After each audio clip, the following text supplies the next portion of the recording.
முறை உங்களோடு சேர்ந்து தேவனை நோக்கி விண்ணப்பங்களை வேண்டுதல் ஏறெடுக்கும்படியாய் பரிசுத்த ஆவியானவர் நம்மோடு என்ன பேச விரும்புகிறாரோ அந்த காரியங்களை மாத்திரம் உங்களோடு பகிர்ந்து கொள்ளும்படியாய் தேவன் தந்த கிருபைக்காய் நான் தேவனுக்கு துதி செலுத்துகிறேன்.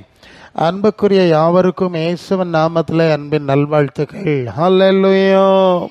நம்ம வசனத்தில் போனோம். அப்போஸ்தலர் 13ஆம் அதிகாரம் 48ஆம் வசனத்தில் அப்போஸ்தலர் 13:48 ஒரு சம்பவத்தை பார்க்கிறோம். தேவனுடைய ஊழியக்காரனாகிய பவுல் இயேசுவின் சுவிசேஷத்தை அவர் பிரசங்கிக்கிறார். பிரசங்கிக்கும் போது யூதர்கள் ஒரு கூட்டத்தார் அவரை நிராகரிக்கிறார்கள். ஆனால் அதே நேரம் யூதர்கள் அல்லாத புறமக்கள் அந்த வசனத்தை நன்றாய் கேட்டு அதை மகிமைப்படுத்துகிறார்கள். அந்த வசனத்தில் நம்ம என்ன படிக்கிறோம்னு சொன்னால், பிரஜாதியார் அந்த வசனத்தை மகிமைப்படுத்தினார்கள். நித்திய ஜீவனுக்கு நியமிக்கப்பட்டவர்கள் எவர்களோ அவர்கள் அதை விசுவாசித்தார்கள். அந்த வார்த்தை தான் நம்ம சிந்திக்க போகிறோம். நித்திய ஜீவனுக்கு நியமிக்கப்பட்டவர்கள் அந்த வசனத்தை ஏற்றுக்கொண்டாங்க, விசுவாசிச்சாங்க, பவுலையும் பர்னபாவையும் பின்பற்றினார்கள் என்று சொல்லி நாம் புரிந்து கொள்ளுகிறோம். இங்கே ஆவியானவர் நம்மோட பேச விரும்புகிற விஷயம் என்ன தெரியுமா? நித்திய ஜீவனுக்கு நியமிக்கப்பட்டவர்கள் என்றும் நித்திய ஜீவனுக்கு நியமிக்கப்படாதவர்கள் என்றும் ரெண்டு விதமான மக்கள் உலகத்தில் இருக்கிறார்கள். கவனிக்கிறீங்களா? நித்திய ஜீவனுக்கு நியமிக்கப்பட்டவர்கள் என்று ஒரு பிரிவாரும், நித்திய ஜீவனுக்கு நியமிக்கப்படாதவர்கள் என்று இன்னொரு பிரிவாருமாய் ரெண்டு பிரிவு மக்கள் உலகத்தில் இருக்கிறார்கள். நித்திய ஜீவன் என்று சொன்னால் முடிவற்ற மகிழ்ச்சியான வாழ்வு என்ற அர்த்தம். சாவற்ற மகிழ்ச்சியான வாழ்வு என்ற நித்திய ஜீவனுக்கு நியமிக்கப்பட்ட ஒரு பிரிவார் இருக்கிறார்கள். முடிவரக்கூடிய நித்திய அழிவாகிய தண்டனை அடையக்கூடிய அழிவுக்கு, நித்திய அழிவுக்கு நியமிக்கப்பட்ட ஒரு இன்னொரு பிரிவார் இருக்கிறார்கள் என்பதை இந்த வசனத்திலிருந்து நாம் புரிந்து கொள்கிறோம். மிக முக்கியமான ஒரு விஷயம் எது? நாம் நித்திய ஜீவனுக்கு சாவாமை என்கிற நிலைமைக்கு நியமிக்கப்பட்ட எல்லையில் இருக்கிறோமா, இல்லை அதுக்கு வெளியே இருக்கிறோமாங்கிறத நாம் கொஞ்சம் ஆராய்ச்சி பார்க்கறதுக்கு, சிந்திக்கிறதற்கு இந்த தருணத்தை ஆவியானவர் பயன்படுத்துகிறார். யோவான் 6ஆம் அதிகாரம் 44ஆம் வசனத்தில் ஆண்டவர் சொல்வார், பரலோகத்தின் பிதா ஒருவனை இழுத்து கொள்ளாவிட்டால் அவன் என்னிடத்தில் வரமாட்டான். அல்லேலூயா. பரலோகத்தின் பிதாவினால் இழுத்து கொள்ளப்படுகிறவர்கள் தான் நித்திய ஜீவனுக்கு நியமிக்கப்படுகிறவர்கள் என்று நாம் புரிந்து கொள்ளுகிறோம். இந்த பரலோகத்தின் தேவன் யார்? 1 தீமோத்தேயு 1:17 சொல்லுகிறது, அதரிசனமுள்ள தேவனும் நித்தியமும் அதரிசனமும் அழியாமை உள்ள தேவன் என்று வாசிக்கிறோம். இந்த தேவன் நித்தியமானவர், அவர் அநாதியான தேவன், அவருக்கு அழிவு கிடையாது. 1 தீமோத்தேயு 6:16 சொல்லுகிறது, ஒருவராய் சாவாம உள்ளவர், சேரக்கூட ஒளியில் வாசம் பண்ணுகிறவர் என்று சொல்லி, அப்படி நித்தியமான ஒரு தேவன் தான் இந்த பிதாவாகிய தேவன் என்பதை நாம் அறிந்து கொள்ள வேண்டும். இந்த பரலோக நித்திய தேவனால் யார் யார் தெரிந்து கொள்ளப்படுகிறார்களோ, யார் யார் இழுத்து கொள்ளப்படுகிறார்களோ அவர்கள் தான் நித்திய ஜீவனுக்கு நியமிக்கப்பட்டவர்கள். தேவன் எல்லாரையும் படைத்தது உண்மை, ஆதாமுடைய வம்சத்தில் நம்ம வந்து கொண்டிருக்கிறது உண்மை. ஆனால் முதலாவது ஆதாம் ஏவாள் படைக்கப்பட்ட போது அவர் தேவன் தம்முடைய சாயலாகவும் ரூபத்தின்படி மனுஷனை படைத்தார் என்று வாசிக்கிறோம் இல்லையா? அப்ப தேவன் தன்னை போல் மனிதனை படைத்தார். அப்ப தேவன் எப்படி இருக்கிறாரோ அதை போல படைத்தார். முதலாவது தேவன் சாவாம உள்ளவராக இருக்கிறதுனால அவரால் படைக்கப்பட்ட ஆதாம் ஏவாளும் அவ்விதமாய் சாவாம உள்ளவர்களாக தான் இருந்தாங்க. அல்லேலூயா. புரியுதுல்ல? நீங்க வேதம்லாம் கொஞ்சம் படிக்கிறவங்க அதை கொஞ்சம், அதனால தான் வசனங்களை தருகிறேன். தேவன் சாவாம உள்ளவர், அதே நிலையில தான் மனுஷனை படைச்சார். சங்கீதம் 104:2 சொல்லுது, தேவன் ஒளியை உடையாய் அணிந்திருக்கிறதுனால தேவன் படைத்த ஆதாம் ஏவாளுக்கு ஒளி உடையை கொடுத்திருந்தார் என்று சொல்லி சங்கீதம் 8:5 நாம் படிக்கிறோம். அவன் தேவ தூதர்களை விட சற்று தாழ்த்தி மகிமையினாலும் கனத்தினாலும் முடிசூட்டினார் என்று வாசிக்கிறோம். அப்ப தேவன் சாவாம உள்ளவர், ஒளி உடை அணிந்திருக்கிறவர். இன்னும் வசனங்கள் உண்டு. அவர் சந்தோஷ பூர்ணதை தேவ சமூகத்தில் இருக்கிறது. அது சங்கீதம் 16:11 அவருடைய சமூகத்தில் நித்திய பேரின்பம் இருக்கிறது, சந்தோஷ பூர்ணம் இருக்கிறது. அவர் பூர்ண சர்க்குணராக இருக்கிறார். மத்திய 5:48 படிக்கிறோம்.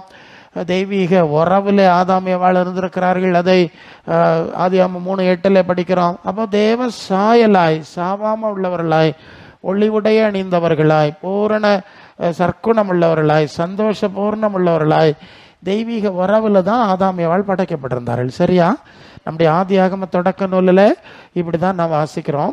பிறகு அவர்கள் தேவ சித்தம் செய்யலை, சாத்தான் சித்தம் செஞ்சிட்டாங்க. அதை அது 2ஆம் அதிகாரம் 17ஆம் வசனத்திலே, இந்த தோட்டத்தின் நடுவில் இருக்கிற கனியை நன்மை தீமை அறியத்தக்க விருட்சம் இப்போது புசிக்க வேண்டாம், புசிக்கிற நாளில் சாவாயின்னு சொன்னார். 3ஆம் அதிகாரம் 4ஆம் வசனத்தில் போய் சொன்னார், நீங்கள் சாக மாட்டீர்கள், அது ஒன்றும் பிரச்சனை இல்லைன்னு எதிராக பேசினான். அப்போ இவர்கள் தேவனை அசட்டை பண்ணி சாத்தானுக்கு கீழ்ப்படிஞ்சதுனால என்ன வந்துட்டு? சாபம் வந்துட்டு. சரிதானே? ஆதியாகமம் 3:16-19 ஆமாம், நீ இனி பெருக வேண்டாம், பெருகும்போது வேதனையை பெருக பண்ணுவேன், நீங்கள் தேவ சித்தம் செய்யலைன்னா இன்னைக்கு உங்கள் வம்சம் உங்களை விட மோசமாயிரும்னு சொல்லிட்டார். பூமி உன்னிமித்தம் சபிக்கப்பட்டிருக்கும். அந்த பூமி சாபத்தில் வந்துட்டுது. கடைசியாய் மண்ணிலிருந்து எடுக்கப்பட்டீர்கள், மண்ணுக்கு திரும்புவீர்கள் என்று சொல்லி தான் இப்போ இருக்கு. சாபமோ அழிவோ சாபம் நமக்கு வந்திருக்கிறது. இதுதான் முதலாவது புரிஞ்சு கொள்ளணும். இப்போ இந்த வம்சத்திலிருந்து தேவன் மீண்டும் தான் இருக்கின்ற அந்த நித்திய ஜீவனுக்காய் ஒரு சாராரை தெரிந்து கொள்கிறார் என்ற ஒரு சத்தியத்தை தான் ஆவியானவர் நம்மோடு பேசி கொண்டிருக்கிறார். இப்போ நம்முடைய பிரச்சனை, நாம் இந்த நித்திய ஜீவனுக்கு தெரிந்து கொள்ளப்பட்ட எல்லைக்குள் வட்டத்துக்குள்ளே இருக்கிறோமா, அதுக்கு வெளியே இருக்கிறோமா என்பதை மிக முக்கியமாக இந்த நாட்களில் என்னத்தை சிந்திச்சாலும் சிந்திக்காவிட்டாலும், அடைஞ்சாலும் அடையாவிட்டாலும், இந்த காரியத்தை அறிஞ்சு புரிஞ்சு அதை அடைந்து ஆக வேண்டும். வேணுமா வேண்டாமா? ஹல்லேலூயா. அதுதான் இங்கே பிரதானமான விஷயம். யோவான் 14:6 ஆண்டவர் சொல்வார், நானே வழியும் சத்தியமும் ஜீவனுமா இருக்கிறேன், என்னால் இல்லாமல் ஒருவன் பிதாவினிடத்தில் வரான். சரி, அப்போ இயேசு சொல்லுகிறார், இந்த நித்திய ஜீவ பிதாவினிடத்திற்கு, அந்த சாயலை அடைவதற்கு, அந்த தன்மை அடைவதற்கு நான் மட்டும்தான் வழியா இருக்கிறேன். ஹல்லேலூயா.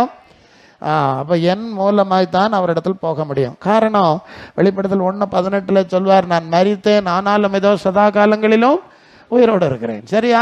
நான் உயிரோடு இருக்கிறேன், நித்திய ஜீவனா இருக்கிறேன். அதனால தான் என்னை விசுவாசிக்கிறவர்களை, என்னை பின்பற்றுகிறவர்களை அந்த நித்திய ஜீவ சூழ்நிலைக்கு அழைத்து செல்ல முடியும். புரிஞ்சது இல்லையா அவங்களுக்கு?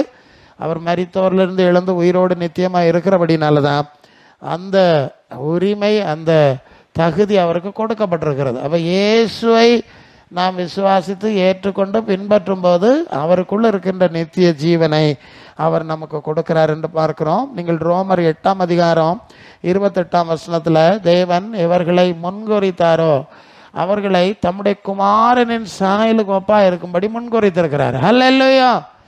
ரொம்ப சக்தி வாய்ந்த முக்கியமான விஷயத்தை ஆவியானவர் பேசி கொண்டிருக்கிறார். அப்போ ஏதோ பொதுவாக நீங்கள் இயேசுவிட்ட வரும்போது இயேசு சுகம் தருகிறார், பிசாசை விரட்டுகிறார், பிரச்சனைக்கு பரிகாரம் செய்கிறார், எல்லாம் செய்கிறார், இல்லைன்னு சொல்லலை.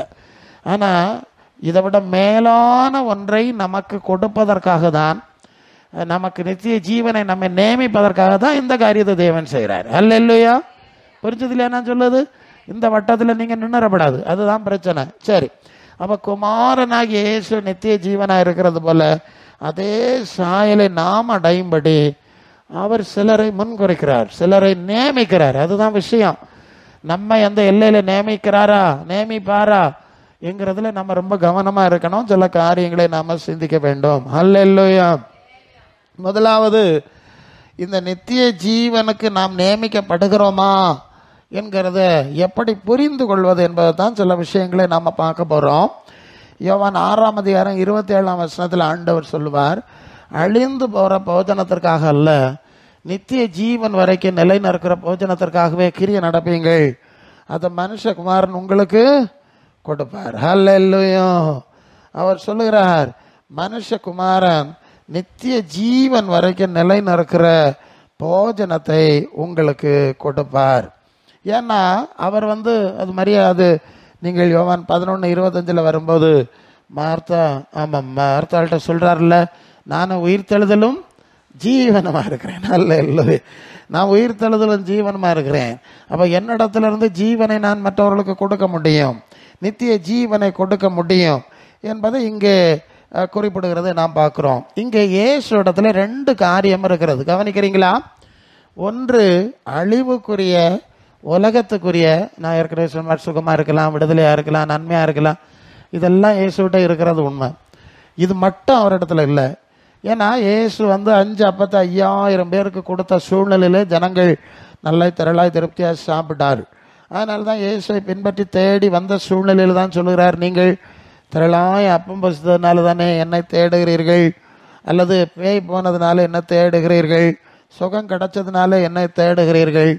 ஆனால் இப்படி அழிந்து போற ஒரு சுகத்துக்காகவோ, ஒரு கடன் தீர்க்கிறதுக்காகவோ, ஒரு பிரச்சனைக்காகவோ மாத்திரம் நீங்கள் என்னை தேடாதிருங்கள். அல்லேலூயா. புரிஞ்சது இல்லையா சொல்லுது? நித்திய ஜீவன் வரைக்கும் நிலைநிற்கிற காரியங்களுக்காய் என்னை பின்பற்றுங்கள், நான் அதை உங்களுக்கு கொடுக்கிறேன் என்று சொல்லுகிறார். அல்லேலூயா, அல்லேலூயா. இதை மனசுல வைக்கணும். அநித்தியமானது கொடுக்குறாரு, அது வழிதான் நீங்க வந்திருக்கீங்க, இங்க இல்லைன்னா வரமாட்டீங்க. ஓகே, அடுத்தது என்ன செய்யறாரு? அப்போ உங்களுக்கு அந்த வசனம் யோவான் 10:10, யோவான் 10:10, திருடன் திருடவும் கொல்லவும் அழிக்கவும் வருகிறான் என்று வேறொன்றுக்கும் வரான், நானோ அவைகளுக்கு ஜீவன் உண்டாயிருக்கவும் அது பரிபூர்ணப்படம் வந்தேன். கவனிக்கலாம், ஒரு ஆள் சாக கிடந்தது, ஆண்டவர் உயிர் கொடுத்துட்டார். செத்து போச்சு. 4 நாள் கழிச்சு லாசர்வை என்ன செஞ்சிட்டார்? ஆண்டவர் உயிரோட. அப்போ இனி என்ன நடக்கும் அடுத்தது? யோசித்து பாருங்க. ஒரு ஆள் கேன்சரில் மறிச்சிக்கிட்டு இருக்கு, ஜோம் பண்ணணும், ஆண்டவர் அற்புதம் செஞ்சார். இப்போ என்ன கிடைச்சது? சுகம் கிடைச்சது. பிறகு என்ன நடக்கும் தெரியுமா? இன்னொரு நாள் அந்த ஆள் செத்து போவோம். செத்து போமா போவாதா? சொல்லுங்க. விடுதலை கிடைச்சது உண்மைதாங்க, சுகம் கிடைச்சது உண்மைதாங்க. அந்த ஆள் இன்னொரு நாள் செத்து போவோம்ல. லாசர்வை உயிரோட எழுப்பினா செத்து போயிட்டான். திருப்பி ஒரு நாள் நாயின் ஒரு உதவிக்கு மோன எழுப்பினார், மீண்டும் ஒரு நாள் செத்து போயிட்டான். புரியுதா? அப்போ உங்களுக்கு இதுக்கு மாதிரி ஆண்டவர் நன்மை செஞ்சிருந்தா ஒரு நாள் எல்லாத்தையும் இழக்க போறீங்க. சரிதானே? சாவு வரும், வீட்டை இழக்கணும், எல்லாத்தையுமே இழக்கணும். அதனால ஆண்டவர் சொல்லுறாரு, நான் உங்களுக்கு முதலாவது ஜீவனை கொடுக்கிறேன், கொடுத்து விட்டு அடுத்தது என்ன செய்கிறேன்? அதை பரிபூர்ணப்படுத்துகிறேன். அல்லேலூயா. புரியுதா? இப்போ உங்களுக்கு என்ன வேணும்? கொஞ்சம் சுகம் மட்டும் போதுமா? பிறகு செத்து போயிடலாமா? போதுமா உங்களுக்கு? நீங்க தான் முடிவு எடுக்கணும்ல. ஆவியானவர் பேசுறாரு. சரியா? அப்ப ஜீவனை கொடுத்து அடுத்தது அதை நித்தியமாக்க வேண்டும். அதை பரிபூர்ணமாக்காட்டா பின்ன செத்து போயிடுவீங்க. அப்ப பரிபூர்ண ஜீவனை நான் கொடுக்கிறேன் என்று சொல்லி ஆண்டவர் குறிப்பிடுகிறார். யோவான் 6:67, 68 வசனத்துல ஒரு விஷயம் சிக்கல் என்ன சிக்கல்னா, ஆண்டவர் சில உபதேசங்களை பேசினோன்னா, பிரசங்கியாரே இது இப்போ கஷ்டமான உபதேசம் இல்லையா, இது கடினமான உபதேசம், இதெல்லாம் யாரு கேட்பா சொல்லுவா இல்லையா? இப்போ சொல்லுவ மாதிரிதான் ஏசுநாதர்கிட்ட, இது கடினமான உபதேசம், இதெல்லாம் யாரு கேட்பா அப்படின்னு நிறைய பேர் இயேசுவை விட்டு பின்வாங்கி போய்விட்டார்கள். சரிதானே? பின்வாங்கி போனோன்னா திரும்பி பார்த்தாரு, நிறைய பேரை காணல. இயேசு 12 வரையும் நோக்கி, நீங்களும் போய்விட மனதா இருக்கிறீர்களா? நீங்களும் போறீங்களா? நிறைய பேர் பெய்யா சொல்லியா, பின்ன நீங்க மட்டும் என்னத்துக்கு இருக்குது, நீங்களும் போங்க போறீங்களா அன்னு கேட்டார். கேட்டபோது பேதர் சொல்லாரு, அட தெய்வமே, நாங்க எங்க போறது, எல்லா இடத்துக்கும் வட்டம் கறங்கிட்டு கடைசியில தான் இங்க வந்தோம். அல்ல இல்லையா? எல்லா இடத்தும் கறங்கியாச்சு இல்லையா? இன்னும் கறங்குக்கு சுத்துக்கு இடம் இல்லை. போன இடத்துல எல்லாம் என்னத்தையோ கிடைச்சாலும் செத்து போறோம். நித்தியம் இல்லாத காரியம் தான் கிடைச்சது. அல்ல இல்லையா? புரிஞ்சுதாமா சொல்லுறதுக்கு? வியாதி சுகாமன்னு பிரசங்கியாரு சொன்னாரு, வியாதி சுகானாரு, சுகாச்சு ஒன்று போனால் இப்போ 3 அண்ணா வந்திருக்கு இல்லையா? ப்ளஷர் சுகர் காரம் எல்லாம் சேர்ந்து வந்துட்டு. ஸோ இப்படி போச்சு. இப்போ வேற பிரச்சனை வந்துட்டு மாறி மாறி வருது. சோக்கேடு கொண்டாச்சுன்னு கொண்டு வந்தா கொஞ்ச நாளையில் அவர் செத்து போனாரு. இனி என்ன செய்யுது? இப்படி இருக்கு. அதனால இதெல்லாம் நாங்க பார்த்தாச்சு. நித்திய யாரிடத்தில் போவோம்? யாரிடத்தில் போவோம்? நித்திய ஜீவ வசனங்கள் உம்மிடத்தில். அல்லேலூயா. உங்களுக்கு வேணுமான்னு கேட்டேன். அல்ல உங்களுக்கு வேணுமா? இதெல்லாம் பார்த்தாச்சு பிரசங்கியாரு. இனி கொஞ்சம் நித்தியமானது ஏதாவது ஒன்றுனா தாரும், பூரணமானது ஏதாவது ஒன்றுனா தாரும். இதெல்லாம் பார்த்து முடிச்சாச்சு இல்லையா நம்ம அப்படின்னு ஆண்டவர் நம்மை அழைத்திருக்கிறார். நீங்களும் வந்திருக்கிறீர்கள். அல்லேலூயா. அப்ப நித்திய ஜீவன் வரைக்கும் நிலைநிற்கிற காரியத்தை நான் தாரேன்னு ஆண்டவர் சொல்லுவார். உங்களுக்கு வேணும்னா கேட்டு வாங்கிக்கிடணும். அல்ல இல்லையா? இல்லை எங்களுக்கு பாதி போதும் மீதி வேண்டான்னா அது உங்க பாடு, நாங்க என்ன செய்ய முடியும்? இல்லையா, நாங்க சொல்லதான் முடியும். சரி, விழிப்போட இருக்கணும். யோவான் 10:27-28 யோவான் 10:27-28 இந்த நித்திய ஜீவன் எப்படி கிடைக்கும்னு பார்ப்போம். பார்க்கண்டாமா? இயேசு சொல்லுகிறார், என் ஆடுகள் என் சத்தத்துக்கு செவி கொடுக்கிறது, அவை எனக்கு பின் செல்லுகிறது, நான் அவைகளை அறிந்திருக்கிறேன், அவைகளை என் கையிலிருந்து ஒருவனும் பறித்து கொள்ள மாட்டான், நான் அவைகளுக்கு நித்திய ஜீவனை கொடுக்கிறேன். அந்த 2 வசனத்துல இந்த பகுதிகள் இருக்கு. சரியா, கவனிக்கீங்களா? யாருக்கு நித்திய ஜீவன் கிடைக்கும்? இயேசுட்ட வந்தா எல்லாருக்கும் அநித்தியமான அழிவுக்குரியது கிடைக்கும். ஒரு ஸ்திரீ வந்தா இயேசுநாதர்கிட்ட, அவர் ரொம்ப நேரமா தன்னுடைய மகளுக்கு பிசாசு உபத்திரமம், அதனால அதுக்கு விடுதலை பண்ணணும்னு கேட்டா. மத்தேயு 15:26 படிக்கிறோம் இல்லையா? ஆமா, கேட்டா. ஆண்டவர் பதிலே சொல்லல, பதிலே கொள்ளாமா, நான் கிடந்து கஷ்டப்படு சத்தம் போடு சத்தமும் கொள்ளலாம், அவர் பேசாம போயிட்டு இருக்காரு.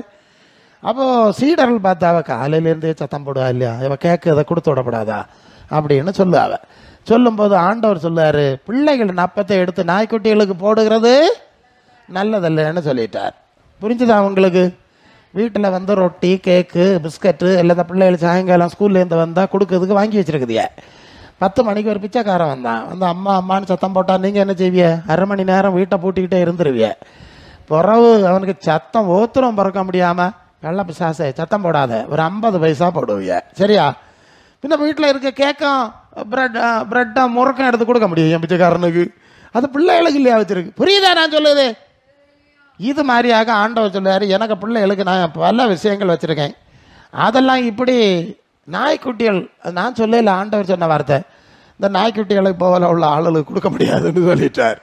அப்போ பிள்ளைகள்ங்கிற அந்தஸ்தில் இருக்கிறவர்கள் இருக்கிறார்கள், அந்த அந்தஸ்தில் இல்லாதவர்கள் இருக்கிறார்கள் என்பதை என்ன செய்றீங்க? புரிஞ்சு கொள்ளுகிறீங்கல்ல? அப்போ அந்த பொம்பளை என்ன செய்யணும்? கொள்ளாம நான் படுக பாடம் கொள்ளலாம், என்ன நாக்குட்டின்னு சொல்லி போட்டார். உமக்கு சுகமும் வேண்டாம், உமக்கு கூட்டமும் வேண்டாம், நான் என்ன போகிறேன்? போயிருக்கணும் இல்லையா? போயிருக்கணும் இல்லையா? அவ பார்த்தா எங்கே போகிறதுக்கு உள்ள இடம் எல்லாம் வட்டம் கரைக்கி முடிச்சுக்கிட்டு பார்க்க வேண்டியெல்லாம் பார்த்தாச்சு, செலவாக்க வேண்டியெல்லாம் செலவாக்கி முடிச்சாச்சு. இது எங்கே போகிறது? ஒன்றும் ஆக போகிறதில்ல. இவர்கிட்ட காரியம் இருக்குது. என்ன இருக்குது? காரியம் இருக்குது. ஓடி ஒன்றும் ஆக போகிறதில்ல. திட்டுறாருன்னு சொல்லிட்டு கோபத்தில் ஓடுறா, நமக்கு தான் நஷ்டம். அதனால என்ன செய்வோம்?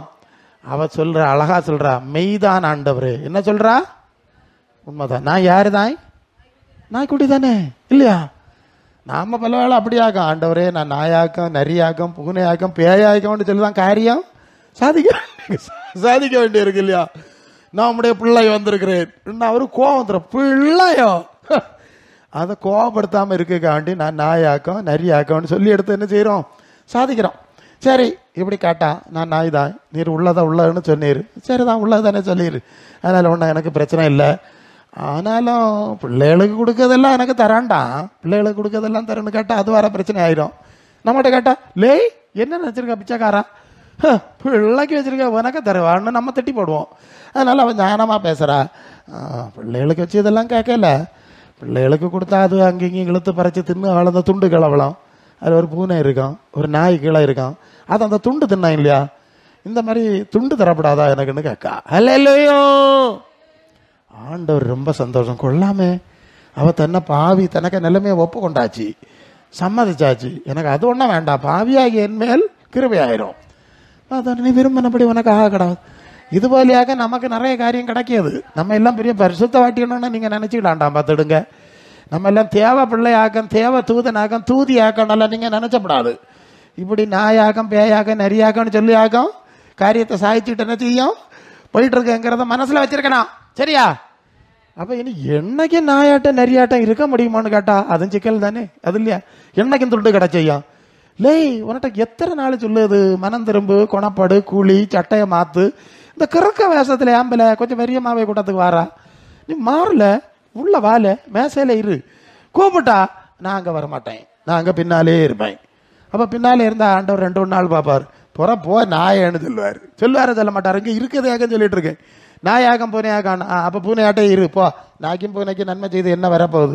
எனக்கு பிள்ளைகளுக்கு கொடுத்தா அது நான் இருக்க இடத்துக்கு வரான் இல்லையா? அது இல்லையா ரகசியம்? நமக்கு ஆண்டவர் இருக்க இடத்துக்கு போறக்கு இஷ்டம் இல்லை. அவர் இருக்க மாதிரி மாறுறதுக்கு இஷ்டம் இல்லை. பின்ன உங்களுக்கு என்னத்துக்கு ஆசீர்வாதம் தரணும், நன்மை தரணும்? போங்க, நீங்க தின்னாலும் ஒண்ணுதான், தின்னாட்டாலும் ஒண்ணுதான், 6லையும் சாவு 100லையும் சாவு போ சொல்லுவார். அப்ப நான் இருக்க இடத்துக்கு உனக்கு வாரக்கு இஷ்டம் இல்லை, நான் சொல்லி அதை கேட்க உனக்கு. ஆமா, நம்ம பிள்ளைகள் அப்படித்தானே, பல வேளையில் நம்ம சொல்லுவது ஒன்றும் கேட்கறதில்ல, இங்கே வாயிலன்னா அங்கே போகிறது. நமக்கு வீட்டில் நடக்குதுதான். எனக்கு 10 வயசுல பேர பிள்ளை இருக்கு, எல்லாம் தெரிஞ்சது தானே. அப்போ நமக்கு சந்தோஷம் வருமா? கோழியை கொடுத்து, இறைச்சியை கொடுத்து, முட்டையை கொடுத்து, இப்படியெல்லாம் வளர்த்தமே, தேனை கொடுத்து, மானை கொடுத்து வளர்த்தமே, தெய்வமே இப்படி ஆகி போச்சுன்ட்டு பயங்கர கோபம், வெப்ராளம் இல்லையா, வருத்தம். அப்புறம் பிள்ளைகளுக்கு ஏதாவது ஒரு காரியம் நடக்கணும், அங்கே கடையில் ஏதாவது ஒரு துணி போட்டிருப்பான், இல்லைன்னா ஒரு செல்ஃபோன் வேண்டனா உடனே வந்து பொண்டப்பா, தங்கம்மா, சித்தப்பா, தங்கப்பா அப்படின்னு சொல்லிக்கிட்டே இருக்கான் இல்லையா, ஏசப்பா டேடின்னு சொல்லுற மாதிரி நம்ம சுத்தினோட நமக்கு மனசில் பயலுக்கு ஏதோ காரியம் ஆக வேண்டிய இருக்கு. அதுதான் ஒரு நாளம் இல்லாமல் ஒரு புது நாடகம் நடக்குதுன்னு நமக்கு விவரம் இல்லையா? நம்ம அப்படி அந்த வயசெல்லாம் கடந்து வந்த ஆளோ இல்லையா? நமக்கு தெரியாது, நமக்கு தெரியும் ஏதோ காரியம் இருக்கு. அப்படி கொஞ்சமா பொன்னம்மா ஆராதனை நடத்தியாச்சு, இயேசுநாதரை அப்பா டாடி மம்மி ஆண்டவரை புகழது மாதிரி எல்லாம் பண்ணிட்டு, காரியம் என்னது? எனக்கு இப்படி ஆகும் ஒரு காரியம், கொஞ்சம் பல்ல பைசா தெரிவியா எனக்கு கேட்குது. நீங்க என்ன சொல்லுவிய? கள்ள பயல, ஒத்த வார்த்தை நீ கீழ்படியதியல, இல்லை ஒரு வார்த்தை நான் சொல்ல கேட்குதியா? உனக்கு காரியம் ஆவணம்னா வந்து நிற்கா, நான் சொல்லுது ஒரு வார்த்தையும் கேட்குதில்ல. சில பிள்ளைகள் அப்படிதான், ஒரு வார்த்தை பேசி வா திறந்துடப்படாது, கேட்டதை தர முடியுமா முடியாதா அதை மட்டும் சொல்லு கொள்ளாமா. இப்படி ஆண்டவர்கிட்ட போய் நின்னா எப்படி இருக்கும்? அவர் பெரிய ஆண்டவர், கோவம் தான் சிக்கலாயிப்போம். ஆமா, தேவன் தம்முடைய முகத்தை மனுபுத்திரருக்கு விரோதமாய் திருப்பினால் தாம் அவனுக்குள் வைத்திருக்கிற ஆவியை இழுத்துருவார். ஒரு மூக்க உறைஞ்சாருன்னா இங்க இருக்க மூச்சு அங்க போயிடும், அங்கே இருந்து ஊதுனது தானே, அங்கேருந்து ஊதி விட்டாது, உறைஞ்சாரு பின்ன ஆஃப் டோட்டல். அப்போ சரி, இப்போ என்னைக்கு அப்போ நாயாட்டம் பேயாட்டம் நெறியாட்டம் இருந்த காரியம் என்ன செய்ய முடியாது. அப்போ என்ன செய்யணும்? என் நாடுகள் ஏன் சத்தம் கேட்கணும். இனி மரியாதையா இரு, செத்து கிடந்த ஆளையாகம் உயிரோட இழுத்து கொண்டு வந்திருக்கேன், சாவு போன ஆளையாகம் பிடிச்சு இழுத்து கொண்டு வந்திருக்கேன், சங்கருவின் ஆளுகளாகம் பிடிச்சு இழுத்து கொண்டு வந்திருக்கேன். இனி மரியாதையா இரு, நான் சொல்லுவது கேட்கணும். வேற ஆளு சொல்லுவதெல்லாம் கேட்டு வட்டங்கரங்கி எல்லாம் முடிச்சுட்டு தானே இங்கே வந்த, இனி மரியாதையா இரு, இனி அது ஓடப்படாது, அங்கே இங்கே ஓடாதா இரு, நான் சொல்லுவது கேட்டு. அப்போ என் நாடுகள் ஏன் சத்தம் கேட்கணும். ஏன் சத்தம்? நான் வாழ்க்கையும் உயிரையும் உனக்கு எல்லாம் தந்தான் இல்லையா, நான் சொன்ன சத்தம் கேட்கணும். சும்மா இந்த ஜனங்கள் வாயினால் சேர்ந்து உதடுகளால் கனம் பண்ணுகிறார்கள், இருதயம் என்னை விட்டு விலகி இருக்கிறதுன்னு மத்திய 15:8 சொன்ன மாதிரி சும்மா ஏசப்பா டாட்டி மம்மின்னு அந்த வாய் ஜாலை அடிச்சுட்டு என்ன செய்யப்படாது, நீ ஓடிடப்படாது. அப்பா என்ன செய்திய, நான் என்ன செய்ய, செத்துப்ப நாள் தானே, நீர் தானே தந்தது எல்லாம், நான் என்ன செய்ய சித்தமா இருக்கிறீர்னு கேட்கணும். அது அப்போஸ்தலர் 9ஆம் அதிகாரத்தில் பவுல் கேட்காரு இல்லையா, கண்ணு குருடாகி போச்சு, ஒரே ஓட்டம், சபையை உடைச்சதுக்கு, விசுவாசிகளுக்கு எதிராக, ஊழியர்களுக்கு எதிராட்டு வாலையை முறுக்கிட்டு ஓடி தமஸ்கு விட்ட போய் கண்ணு 2 பீஸ் அடிச்சுட்டு பீஸ் ஆகி போச்சு, கண்ணு 2 பீஸு, புறம் எங்க வாடுது, நடு வழியில விழுந்து கிடக்கு. இப்ப கேட்க நான் என்ன செய்ய, 9ஆம் அதிகாரத்துல 6ஆம் வசனத்துல நான் என்ன செய்ய சித்தமா இருக்கிறேன்னு கேட்டான். இது மாதிரி எல்லாம் பீஸ் ஆகி தான் வந்திய, அப்படி எப்படி வந்தாச்சு இல்லையா, இன்னும் கேட்கணும் நான் என்ன செய்யறதுக்கு சித்தமா இருக்கிறேன்னு கேட்கணுமா வேண்டாமா? இல்லை இப்படியே போயிடலான்னு யோசிக்குதுங்களா? உங்க யோசனை என்னது? பல ஆளும் அப்படிதான், கொஞ்ச நாள் வந்து அப்படி டூர் வர்ற மாதிரி வர்றது, இப்படி வட்டாங்கிறங்கிட்டு ஏதாவது கிடைச்சுமா வண்டி மறைச்சிட்டு ஓடிடலாமான்னு பின்னால இருந்துக்கிட்டு அப்புறம் ஓடிடுறது, இங்கே கிடைச்சலைன்னா வேற இடத்துக்கு போறது, கட்டை மாறி மாறி போடுற மாதிரி தானே. அப்படியெல்லாம் நீங்க ஓடிட்டு நடக்கப்படாது. வந்த இல்லையா இரு, என்ன சொல்லுறன்னு ஒன்று கேட்போம், என்னத்தை எல்லாம் கேட்டு தொலைச்சிருக்கேன் இத்தனை வரையும் அல்ல இல்லையா. சரி, அப்ப என்ன ஆடுகள் எனக்கு சத்தம் கேட்கணும், நான் இல்லையா உயிர் கொடுக்கணும், நான் இல்லையா சோகம் கொடுக்கணும், நான் இல்லையா விடுதலை கொடுக்கணும், அப்ப நான் சொல்லது கேட்கப்படாதா? கேட்கணும். அப்போ என் சத்தம் கேட்கறது. அடுத்தது என் ஆடுகள் எனக்கு பின் செல்லுகிறது, அனுகமிക്കുന്നു. நான் நடந்த பாதையில அப்பா நிறைய பேரு கூட நடந்தெல்லாம் பார்த்து முடிச்சாச்சு, இனி நீர் தானே உயிர் தந்தீர், உம்ம கூட வந்துடுறேன். அந்த லேகியோன் பிசாசு பிடிச்சிருந்த ஒரு மனுஷன் இருந்தான் பாருங்க, அவன் கதரனுடைய நாட்டில், அது 8:28 லூக்கா 8:28 இல்லையா, அவனுக்குள்ள எத்தனை பிசாசு இருந்தது? 6000 பிசாசு.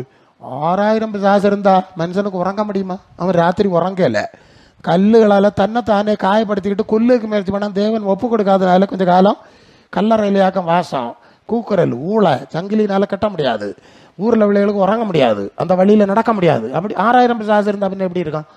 அப்படிப்பட்டவன் ஏசுநாதர் கரையில் வந்து இறங்கினார், கடற்கரையில். இவன் எங்கே பொந்தில் கிடந்தானோ படப்பில் கிடந்தானோ எங்கே கிடந்தானோ தெரியாது, அவன் ஓடி பறந்து வந்து அவருக்கு காலில் விழுந்தாச்சு அல்ல இல்லையா. இவர் கூப்பிடவும் இல்லை, தேடி போவோம் இல்லை, அதுலயே விஷயம். அவன் எங்க கிடந்தான், அங்க கிடந்தான், ஓடி வந்து, ஐயா என்ன உத்தரப்படுத்தாதே, காலை வரும் முன்பு என்ன வேதனைப்படுத்த வந்தீரா, டேய் நீ யாருலன்னு கேட்டா, நாங்க மொத்தம் லேக்கியோன் 6000க்கு மேலே இருக்கோம் அப்படின்னு. லேக்கியோன்னா 6000 என்கிற நம்பர் இருக்கோம்னு சொல்லியாச்சு. அப்புறம் சரி போ அப்படின்னு சொல்லியாச்சு. இந்த பன்னி கூட்டிக்குள்ளே போகிறேன், எனக்கு அனுமதியோன்னு சொல்லி பன்னி கூட்டத்துக்குள்ளே போகிறேன், அனுமதி கொடுத்தாச்சு. சில வேளை அப்படித்தான், சில ஆளை விடுவிக்கிறதுக்கு ஆட்டையும் மாட்டையும் அதை அடிச்சுட்டு போவோம், சில நஷ்டங்கள்லாம் உண்டாகும், ஊழியக்காரர்களுக்கும் சில பிரச்சனை உண்டாகும், இதெல்லாம் உண்டு. சரி, எப்படி 6000 பியாபிடியிலிருந்து இந்த மனுஷன் விடுதலை பெற்றா போகிறோம், நஷ்டமான போட்டுன்ட்டு விடுதலை கொடுத்தாச்சு. அந்த மனுஷன் சொல்லுகிறான், சட்டை இப்போ சட்டை போடாதவனாங்க இதுவரை, இப்போ சட்டை எல்லாம் போட்டு ஒழுங்காக வந்திருந்த ஆண்டவர்கிட்ட சொல்லுகிறேன், ஆண்டவரே நீர் போகிற இடம் இல்லை, நான் உம்மோட கூட வருகிறேன். அங்கே இருக்கு 8:28 இல்லை, நீங்கள் லூக்கா இல்லை படிச்சீங்கன்னா அதுக்கப்புறம் அந்த பகுதியில் இருக்கு. நீர் போகிற இடம்லாம் உமக்கு பின்னாலே, நல்லா கேட்டுக்க, அந்த பியா பிடிச்சவனுக்கு இருக்க புத்தி இன்னைக்கு நல்ல புத்தி சுவாதீனம் உள்ள ஆளுகளுக்கு கிடையாது. நான் சொல்லாது புரியுதா, அந்த பியா பிடிச்சவனுக்கு பிராந்த பிடிச்சவனுக்கு என்ன நீர் தான் ஐயா விடுவிச்சு வாழ்க்கை தந்தீர், நான் உமக்கு பின்னால வரேன்னு சொன்னானே, நல்லா படித்து அறிவும் புத்தியும் உள்ள ஆளுக்கு இந்த ஆண்டவர்லையா சுகம் தந்தார், இந்த ஆண்டவர்லையா உயிர் தந்தார், இவர் சொல்லுதை கேட்போம், அவருக்கு பாதத்தில் இருப்போம், அவருக்கு பின்னால் போங்கிற போதும் இல்லையே, இல்லையா சொல்லுங்க, நீங்க இருக்கா, உங்களுக்கு இருக்கான்னு கேட்டேன். உங்களை பற்றி எனக்கு தெரியல, வாரதில் போகிறேன், சரியா, இங்கே வந்து தான் வாசனை என் வாரதெல்லாம் குறைச்சிருக்கேன். சரி, அப்போது இயேசு சொல்லுகிறாரு, என் நாடு என் சத்தம் கேட்கணும், எனக்கு பின்னால் வந்தா அவைகளை என் கையிலிருந்து ஒருவனும் பறித்து கொள்ள மாட்டான். அதில் இருக்கு, நீ நல்லா புரியணும், நீ சும்மா கூட்டத்துக்கு வந்து போகிறதுனால ஒன்றும் உனக்கு பெரிய பாதுகாப்பு கிடைக்காது, புரிஞ்சுக்க. அவருக்கு கரத்தில் இருக்கணும். எப்படி இருக்கணும்? ஆமாம், இயேசுநாதரு கிட்ட வந்தாலும் இப்போ யூதாஸ் இயேசுநாதரு கூட இருந்து காட்டி கொடுத்துட்டு நாட்டுக்குட்டி செத்து போனான் இல்லையா, அவருக்கு கரத்தில் இல்லையே, அப்போ அவருடைய கரத்தில் இருக்கணும். அவைகளை நான் அறிந்திருக்கிறேன். யார் அறிஞ்சிருக்கேன்? நான் சொல்லுறதுக்கு கீழ்படியதில்லை, என் பின்னால் சீஷரால் நடந்து வரது இல்லையா, அவைகளை தான் எனக்கு தெரியும், அவைகளை தான் என் கையில் வச்சிருப்பேன், அவைகளுக்கு தான் நான் நித்திய ஜீவன் கொடுப்பேன், அவைகள் ஒரு காலம் கட்டுப்பாது. அல்ல இல்லை, அல்ல இல்லையா, இப்படி நீங்கள் இருக்குதுலான்னு கேட்டேன். இல்லை வெறும் பேக்கி நோக்கி வந்தீங்களா, இல்லை அவருடைய பலத்த கரத்துக்குள் அடங்கி இருங்கள்னு எழுதியிருக்கு, சரியா, பலத்த கரத்துக்குள் அடங்கி இருக்குதுங்களா, இருக்க விருப்பமா, உங்கள் யோசனை என்னது, உங்கள் திட்டம் என்னதுங்கிறத இந்த நாளில் சரியா தீர்மானிக்கணுமா. தேவன் உங்கள்கிட்ட பேசிட்டு இருக்கிறார். அல்ல இல்லையா, அப்போ இப்படி இயேசுவை பின்பற்ற வேண்டும்.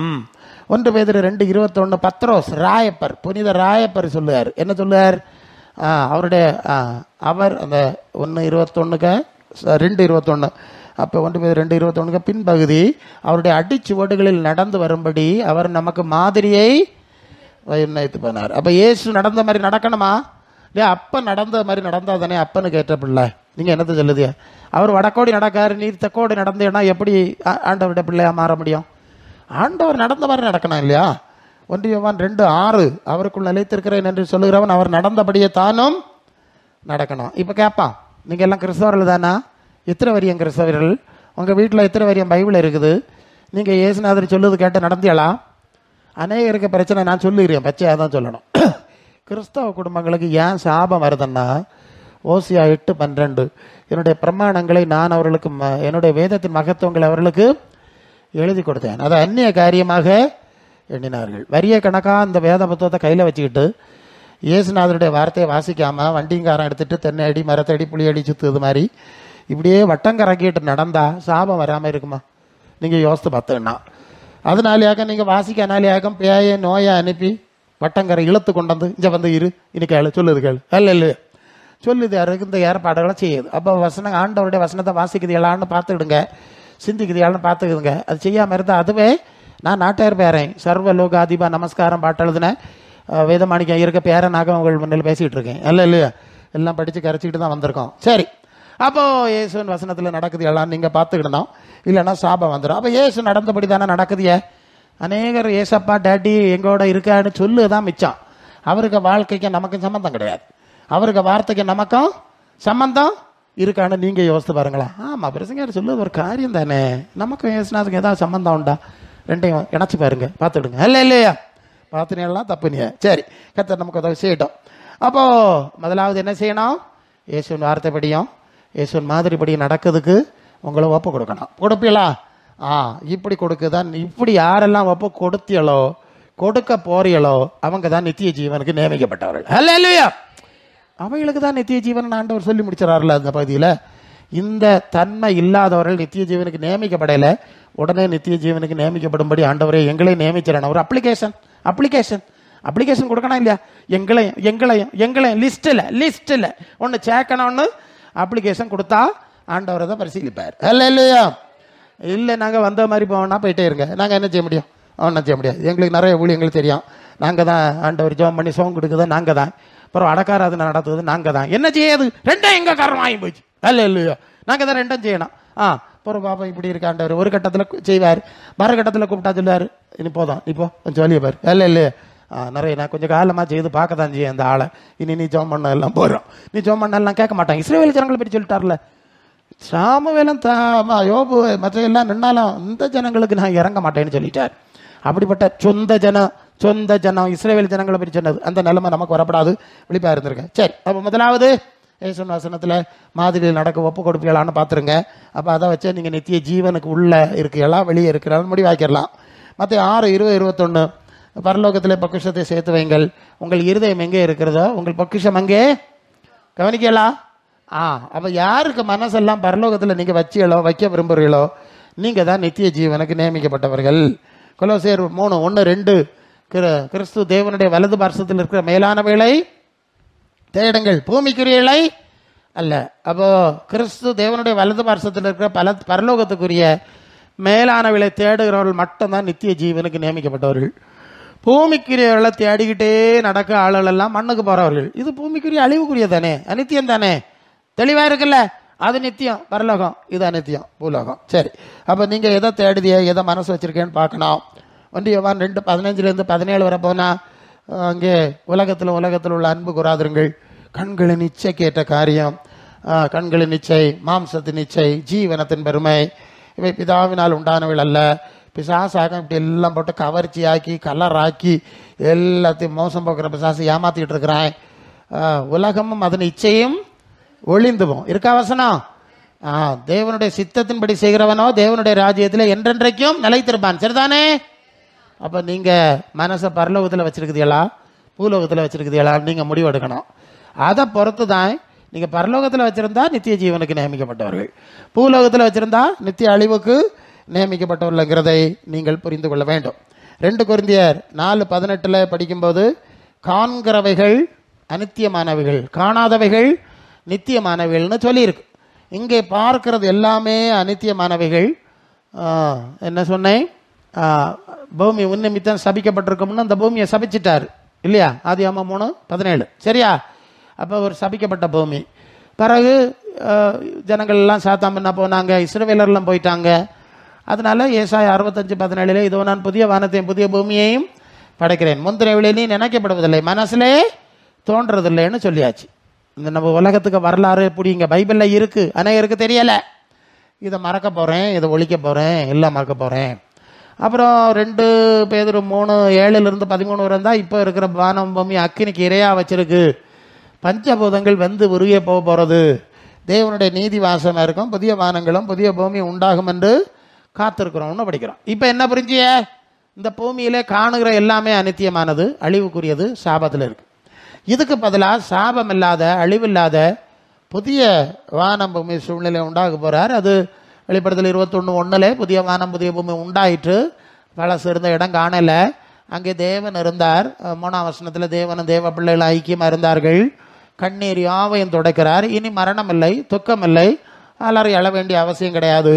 வெளிப்படுத்தல் 22:3 இனி ஒரு சாபம் வராது, ஆட்டுக்குட்டியானவர் ஆட்சி செய்வார். இந்த பாவம் மாறி மாறி வந்தால் இப்படி தான் இருக்கும். சரியா? அப்போ இயேசு ஆட்சி செய்யக்கூடிய ஒரு புதிய வானம் புதிய சூழ்நிலை உண்டாக்குறார். பழைய வெளி ஒளிந்து போகிறது. அப்போ காணாதவைகள் நித்தியமானவைகள். 2 கொரிந்தியர் 5:1 சொல்லுது, அதாவது பூமிக்குரிய கூடாரமாகிய நம்முடைய வீடு அழிந்து போனாலும் தேவனால் கட்டப்பட்ட கைவேலை இல்லாத நித்திய வீடு. என்ன வீடு? நித்திய வீடு பரலோகத்தில் உண்டென்று விசுவாசிகள் அறிந்திருக்கிறார்கள். நீங்கள் அறிந்திருக்கிறீர்களா? சிந்திச்சு பார்த்துக்கணும். அல்லேலூயா. அப்போ இந்த பூமிக்குரிய காரியங்களை தான் முக்கியம்னு நீங்கள் மனசில் வச்சா நீங்கள் நித்திய ஜீவனுக்குரிய லிஸ்ட்டில் கிடையாது. சரிதானே? உங்களை நீங்களே உயிர்த்து ஆராயதுக்கு ஆவியானவர் பேசுறார். நித்தியமான பரலோகத்தில் மனசுல வச்சாதான் நீங்க நித்திய ஜீவனுக்கு நியமிக்கப்பட்ட லிஸ்ட்ல இருக்கிறீர்கள் என்பதை அடுத்த பாயிண்ட் உறுதிப்படுத்திக்கணும். சரியா? உங்களை நீங்க யோசித்து பார்த்துடுங்க.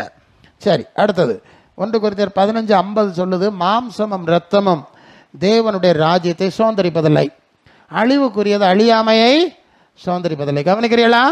இந்த எலும்பும் சதையில நாம எப்படியாவது நல்லா இருக்கணும், 4 பேரை போல இருக்கணும், அது போதும், சாவாம இருக்கணும், சோக்கேடு வராம இருக்கணும், இப்படி வப்ராளப்பட்டுட்டு மட்டும் நடந்தேன்னா உங்க பேரு நித்திய ஜீவ லிஸ்ட்ல கிடையாது. இல்லையா? இதுதான் அழிவுக்குரியன்னு சொல்லியாச்சு இல்லையா? அப்புறம் எப்படி கொண்டு அங்க வச்ச முடியும்? இதுக்கு பின்னால போற ஆளெல்லாம் அங்க எழுத முடியாது இல்லையா? அதான் அதுக்கு விஷயம். 1 பேதுரு 1:24 மாம்சம் எல்லாம் புல்லை போல, அதன் மகிமையெல்லாம் புல்லில் பூவை போல இருக்கிறது. புல் உலர்ந்தது, பூ உதிர்ந்தது, காலையில் பச்சையா இருந்தது, வெயில் அடிச்சது, சாயங்காலம் காஞ்சி வாடி அண்ணா கிடக்கு. இதுதானே இந்த மாம்சம் ரத்தத்துக்கு நிலைமை. நம்ம எல்லாம் பிள்ளைகளா பிறந்து தாத்தா பாட்டி ஆனோம், நேற்று மாதிரி இருக்கு இல்லையா? 18 வயசுல அப்படி இருந்தா இப்படி இருந்தான்னு சொல்லிட்டு மழையில இறங்கி ஓட முடியும், சிக்கலாகி போயிடும். ஆமா, சில கிழவி மாதிரி பேசிட்டு இருக்க கேட்டிருப்பான், அந்த காலம் அந்த அட்டம் மழையில புளிச்சு மாங்காய் பறக்கிறதுக்கு போவான். எப்போ? 18-19 போகலாம். இப்போ உக்காது, காத்தடிச்சுக்கு முன்னாலே பிரச்சனை தான் அப்படின்னு சொல்லிக்கிட வேண்டியதுதான். சரி, அப்ப மாம்சம் எல்லாம் புல்லு போல இருக்கு. கலாத்தியர் 6:8 சொல்லுது, மாம்சத்துக்கு என்று விதைக்கிறவன், மாம்சத்துக்காக வேண்டியே ஓடுகிறவர்கள் மாம்சத்தினாலே அழிவை, மண்ணுக்கு போறது என்ன, வேற பேர் என்ன கிடைச்சோம், அழிவே இருப்பான். ஆவிக்கென்று ஆத்மாவுக்கென்று விதைக்கிறவர் நித்திய ஜீவனை அறப்பார்கள். அப்ப நித்திய ஆத்மான்னு ஒன்று இருக்கு. 2 கொரிந்தியர் 4:16 ஆனபடினாலே சோர்ந்து போறதில்லை, பரம்பான மனுஷன் அழிந்து உள்ளான மனுஷன் நாளுக்கு நாள் புதிது ஆக்கப்படுது. எல்லாம் வசனமாக பேசிட்டு இருக்கேன், எடுத்து வாசித்த நேரம் போயிடும். சரி, அப்போ ஒரு மனுஷனுக்குள்ள 2 மனுஷன், ஒன்று தலை முதல் கால் வரை தெரியக்கூடிய எலும்பு சந்தைமான மனுஷன், இன்னொன்று இதுக்குள்ள இருக்கிற ஆத்மாங்கிற உள்ளான மனுஷன். இல்லையா? இந்த உள்ளான மனுஷன் நாளுக்கு நாள் புதிதாக்கப்படுது, புறம்பான மனுஷன் அழிஞ்சிட்டு வருது. நம்ம அழிஞ்சிட்டு வருகிற சரீரத்துக்காக வேண்டி ஓடிட்டு நடந்தா நீங்க நித்திய ஜீவ லிஸ்ட்ல கிடையாது. இல்லையா? அழியாத ஆத்மாவாகிய உள்ளான மனுஷன் என்று சொல்லக்கூடிய அந்த ஆத்மாவினுடைய மகிமைக்காய் மேன்மைக்காய் நீங்கள் வாழுகிறவர்களாக இருக்க வேண்டும். ஹல்லேலூயா, ஹல்லேலூயா. ரோமர் 12:2 சொல்லுது, நீங்கள் இந்த பிரபஞ்சத்துக்கு ஏற்ற வேஷம் தெரியாமல் தேவனுக்கு பிரியமோ நன்மையும் பரிபூர்ணமான சித்தம் என்னதென்று பகுத்து அறியத்தக்கதாய் உங்க மனசு புதுசாகிட்டே வரணும். மனசு புதுசாகி மர்வமாகணும். உலகத்தில் நீங்க காண்கிறதெல்லாம் மாயை, அழிவுக்குரியதுன்னு பார்த்தாச்சு இல்லையா? அதனால இதுக்கு பின்னால போகக்கூடாது. இந்த பிரபஞ்சத்தில் பார்க்கறதெல்லாம் மாயையா இருக்கிறதுனாலே, அழிந்து போறதா இருக்கிறதுனாலே அதுல மனசு வைக்காம பரலோகத்தில் வைக்கணும்னு பார்த்தோம். பரலோக தேவனுக்கு பிரியமானது எது, நன்மையானது எது அப்படின்னு பகுத்து பார்க்கணும். பூலோகத்தினுடைய நன்மையானது எது உங்களுக்கு புரியும்படி ஒன்று சொல்லணுமே. அது 1 பேதுரு 3:3 நீங்க படிச்சா இருக்கு பாருங்க. அது இப்படி இருக்கு, மயிரை பெண்ணி பொன்னாபரணங்கள் அணிந்து விலையுயர்ந்த வஸ்திரங்கள் தரித்து கொள்ளுதலாகிய புறம்பான அலங்கரிப்பு உங்களுக்கு அலங்காரமாயிராமல் சாந்தமும் அமைதலுமுள்ள ஆவியாகிய இருதயத்தில் மறைந்திருக்கிற குணமே உங்களுக்கு அலங்காரமாய் இருக்க கடவுது. அதுவே தேவனுடைய பார்வையில் விலையேற பெற்றது. இருதயத்தில் மறைந்திருக்கிற குணம். நீங்க கொஞ்சம் நல்லா கவனிச்சனா, நாம பட்டு உடுக்கிறோம், ஆபரணங்களை போடுகிறோம், அலங்காரம் எல்லாம் பண்ணுகிறோம். இந்த அலங்காரம் ஒரு நாள் எல்லாம் முடிவுக்கு வரும். வேற உண்மைதானா? இது அழிவுக்குரிய அலங்காரம் தானே? சரி, அங்க வார்த்தை சொல்லுது குணத்தினால் அலங்கரிக்கணும். அதுதான் பரலோக தேவனுடைய பார்வையிலே விலையேறப்பட்டது. ஏன்? இந்த குணம் தான் ஆத்மா, இந்த ஆத்மா தான் இதை விட்டு வெளியே போனோம். இல்லையா? அப்ப தேவனுடைய பார்வையில் விலையேறப்பட்டது என்னது? குணம். குணம் தானே விலையேறப்பட்டது. உலகத்தினுடைய பார்வையில் விலையேறப்பட்டது என்னது? பணம், பிணம். ஆமா, பணமும் அப்படிதான், பிணமும் அப்படிதான். ஆமா, உலகத்தின் பார்வையில் விலையேறப்பட்டதுதான் புறம்பார், அது பிணம். உள்ள இருக்க ஆத்மாவை பற்றி உலகத்துக்கு தெரியாது. இந்த வேறுபாட்டை நீங்க புரியணும். இல்லையா? அதனாலதான் தேவனுக்கு இது பெரிய குணம் பிரியமா, உள்ளான மனுஷன்ல பலப்படணுமாங்கிற அந்த விஷயத்திலே நீங்க சென்றால்தான் அந்த பரலோக பிதாவின் ராஜ்யத்துக்கு போக முடியும். இல்லையா? இந்த மண்ணுக்கு போறது அழிவுக்குரிய இதுல மக்கியத்துவம் செலுத்தினா எல்லாம் இதோட ஆசாகும். அப்ப தேவனுடைய பார்வையில் விலையேற பெற்றது, உலகத்தின் பார்வையில் விலையேற பெற்றது, உள்ளான அலங்காரம் புறம்பான அலங்காரம் என்கிற விஷயங்களை நாம் இங்கே புரிந்து கொள்கிறோம். சரி, அப்ப தேவனுடைய பார்வையில் எது நல்லது என்று பகுத்து பார்த்து உங்கள் மனசு, அதுதான் ஆத்மா, அது மறுரூபப்பட வேண்டும். சரீரம் மறுரூபப்படுவதை பற்றி பேசல. பிரசங்கியாரு எனக்கு நேற்று இருதயம் கடா கடா குடுன்னு அடிச்சு பிரசங்கியாரு, எனக்கா புறப்படுக்கணும் பிரசங்கியாரு. சரி, நாங்கள் புறப்படுக்கணும். உங்களுக்கு வயசு என்ன ஆச்சு? அது 75 கடந்து போகுது பிரசங்கியாரு, இன்னும் போக வேண்டிய தவிர ரொம்ப இருக்கு. கொள்ளாமா 75-80 ஆனப்புறம் நாங்கள் புறப்படுக்கணுமா? புறப்படுக்க வேண்டியதான், இல்லைன்னு சொல்லல. பாட்டிக்கு இன்னும் பரலவராஜ்யத்துக்கு பிறகு ஆசை வரையில. கொள்ளாமா சாவாமலே. ஏன்னா இயேசுநாதர் செத்தவைகளை எல்லாம் உயிரோட எழுப்புறான் இல்லையா? மரித்தாலும் பிழைப்பான், மரியாமலும் இருப்பான். நீங்க சோமண்ணா சாவாம இருக்கலாமா? இதா காலோளுக்கு புரியலையா? நாட்டு உள்ள இருக்கிறது நான் சொல்லுவேன். என்ன தெய்வமே இப்படி இருக்கு, என்னத்தை சொல்லுது இல்லையா? அப்ப இப்படி இந்த அழிவுக்குரிய காரியங்களை மனசுல வச்சுட்டு நடந்தா உங்க பேரு நித்திய ஜீவ லிஸ்டில் கிடையாதுங்கிறதாக நீங்க புரியதுக்கு சொன்னேன். எபேசியர் 3:16 நீங்கள் அவருடைய ஆவியினாலே உள்ளான மனுஷனில் வல்லமையாய் பலப்படணும். எந்த மனுஷன்ல பலப்படணும்? புறம்பான மனுஷன்ல பலப்பட்டா பெரிய பெட்டி வாங்கணும். சொல்லு, அது நேராக தான் பேசு, சுத்தி வளர்ச்சிக்கு நேரம் இல்லை எனக்கு. பெரிய ஆளானா அளவு எடுத்துட்டு போனோம், ஸ்டாண்டர்டா கிடைக்காது. இருங்க கொஞ்ச நேரம் நான் செஞ்சு தரேன்னு சொல்லுவான். அப்ப புறம்பான மனுஷன்ல பலப்பட்டு பிரயோஜனம் இல்லை, உள்ளான மனுஷன்ல பலப்படணும், ஆத்துமாவிலே பலப்படணும். இப்ப புரிஞ்சதா? நீங்க எதுல பலப்பட விரும்புதிய நடக்குதியங்கிறத நீங்க சிந்திச்சு பார்த்துக்கணும். அப்ப தெரியும் உங்க பேரு நித்திய ஜீவ லிஸ்ட்ல இருக்குதா, நித்திய ஜீவ லிஸ்ட்ல இருக்கான்னு உங்களுக்கு என்ன செய்யும்? தன்னாலே வழங்கிறோம். 2 கொரிந்தியர் 5ஆம் அதிகாரத்துல 2 இந்த கூடாரத்தில் நாம் தவித்து நம்முடைய பரம வாசஸ்தலத்தை தரித்து கொள்ள மிகவும் வாஞ்சை உள்ளவர்களா இருக்கிறோம். இப்ப 7க்கு வருவோம்.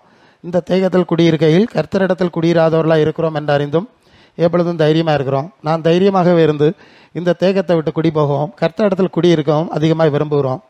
அது நிமித்தமே நாம் சரீரத்தில் குடியிருந்தாலும் இராமல் போனாலும் அவருக்கு பிரியமாக இருக்க நாடுகிறோம். ஏனெனில் சரீரத்தில் அவனவன் செய்த நன்மைக்காவது தீமைக்காவது தக்க பலன் அடையும்படி நாம் எல்லாரும் கிறிஸ்துவின் நியாயசனத்திற்கு முன்பாய் நிற்க வேண்டும். அல்லேலூயா. உள்ளான மனுஷனா தெரிஞ்சதா? ஆத்மானா தெரிஞ்சதா? இந்த சரீரத்தோடு வெளியே போனோம், தேவனுக்கு முன்னா நிற்கணும், நியாய தீர்ப்பு இருக்கு. அவன் செய்த நன்மைக்கு தீமைக்கு பலன் உண்டு. வெளிப்படுத்தல் 22:12 இதோ நான் சீக்கிரமாக வருகிறேன், அவனுக்கு கிரியத்தக்கதாய் நான் அளிக்கிற பலன் என்னோடைய கூட வருது. அதனால சரீரத்தில் இருந்தாலும் இல்லாம போனாலும் அந்த கர்த்தருக்கு பிரியமாக இருக்க நாடுகிறோம். நாட வேண்டும். நாட வேண்டுமா? சொல்லுங்க. வேணாம்மா, அதுக்கு தானே உங்களை இங்கே இழுத்துட்டு வந்தாரு. சாவுக்கு முன்ன இதெல்லாம் படிச்சு ரெடியாகி போகணுமே போராட்டத்துக்கு. அல்லேலூயா. அப்போ உள்ளான மனுஷனில் வல்லமையா பலப்படுறது முக்கியம். அதனால தான் மார்க் 8:36-37 ஆண்டவர் சொல்வார், மனுஷன் உலகம் முழுவதும் ஆதாயப்படுத்தி கொண்டாலும் ஆத்மா நஷ்டப்படுதுன்னு அவனுக்கு என்ன லாபம்? என்ன கிடைச்சது? என்ன கொடுத்து விட்டிய? சொல்லுங்க, உங்களுக்கு தெரிஞ்சதானே. அதனால ஆத்மாவுக்காக நீங்கள் கவலைப்பட வேண்டும். அப்போ இப்படி இந்த உள்ளான மனுஷன் ஆத்மாவிலே தேவ சித்தம் செய்து ஆவியினாலே பலப்படும் போது ஒரு நாள் வரும்போது இந்த ஆத்மாவுக்கு ஒரு புதிய சரீரத்தை கொடுப்பார். பிலிப்பியர் 3:21 20:21 நம்முடைய குடியிருப்பு பரலோகத்தில் இருக்கிறது. அங்கே இருந்து இயேசு ரட்சகர் வரை எதிர்பார்த்து காத்து கொண்டிருக்கிறோம். அவர் தம்முடைய வல்லமையான செயலினாலே நம்முடைய அற்பமான சரீரத்தை அவருடைய மகிமையான சரீரத்துக்குப்பாய் மாற்றி அமைப்பார். ஹல்லேலூயா. சொல்லுங்க, இந்த சரீரத்தில் இப்படியே இருந்து இப்படியே போனா போருமா? இல்லை இயேசு கொப்பான ஒரு சரீரம் வேணுமா? இயேசு மரித்தோர்லேருந்து எழுப்பி உயிரோடு இருக்கார் இல்லையா? அதுபோல ஒரு சரீரம் வேணும்னா ஒரே ஒரு வழிதான் உண்டு. அவர் சொல்லுவதை மரியாதையாக கேட்டு அவர் நடந்த வழியில மாதிரியில நடந்துட்டேன்னா அவர் இருக்குது மாதிரி மாறிடலாம். அல்லேலூயா. என்று யோவான் 3:2 அவர் இருக்கிற வண்ணமாக அவரை தரிசிப்பதனாலே அவருக்கு ஒப்பா இருக்க வேண்டும், இருப்போம் என்று அறிந்திருக்கிறோம். அல்லேலூயா. இந்த சரீரம் வேணுமா? இந்த சரீரத்தில் சுகத்தை தந்தாலும் ப்ராப்ளம் வரும். அந்த அழியாத சரீரம் வேணும்னா உங்க உள்ளான மனுஷன்ல நீங்கள் தேவ சித்தம் மனம் புதுசாகக்கூடிய அனுபவத்தில் நீங்கள் ஆத்மாவின் மேன்மைக்காய் ஆசீர்வாதத்துக்காக நீங்கள் பிரயாசப்பட்டு கொண்டே இருக்கும்போது மட்டும்தான் இந்த புதிய சரீரம் நமக்கு கிடைக்கும் என்பதை மறந்துவிடக்கூடாது. அல்லேலூயா. ரோமர் 2:7 சொல்லுது, சோர்ந்து போகாமல் நற்கிரியை செய்து அழியாமை தேடுகிறவர்களுக்கு தேவன் நித்திய ஜீவனை அளிப்பார். அப்ப 2 விஷயம். ஒன்று, அழிவுக்குரியவைகளை இயேசு நாமத்தை பயன்படுத்துகிறவர்களே பெரும்பாலானவர்கள் அழிவுக்குரியவர்களுக்கு தான் தேடுவாங்க. சரிதானே? அழிவுக்குரியவைகளை நீங்கள் தேடி கொண்டிருந்தால் உங்களுக்கு அழிவு கிடைக்கும்.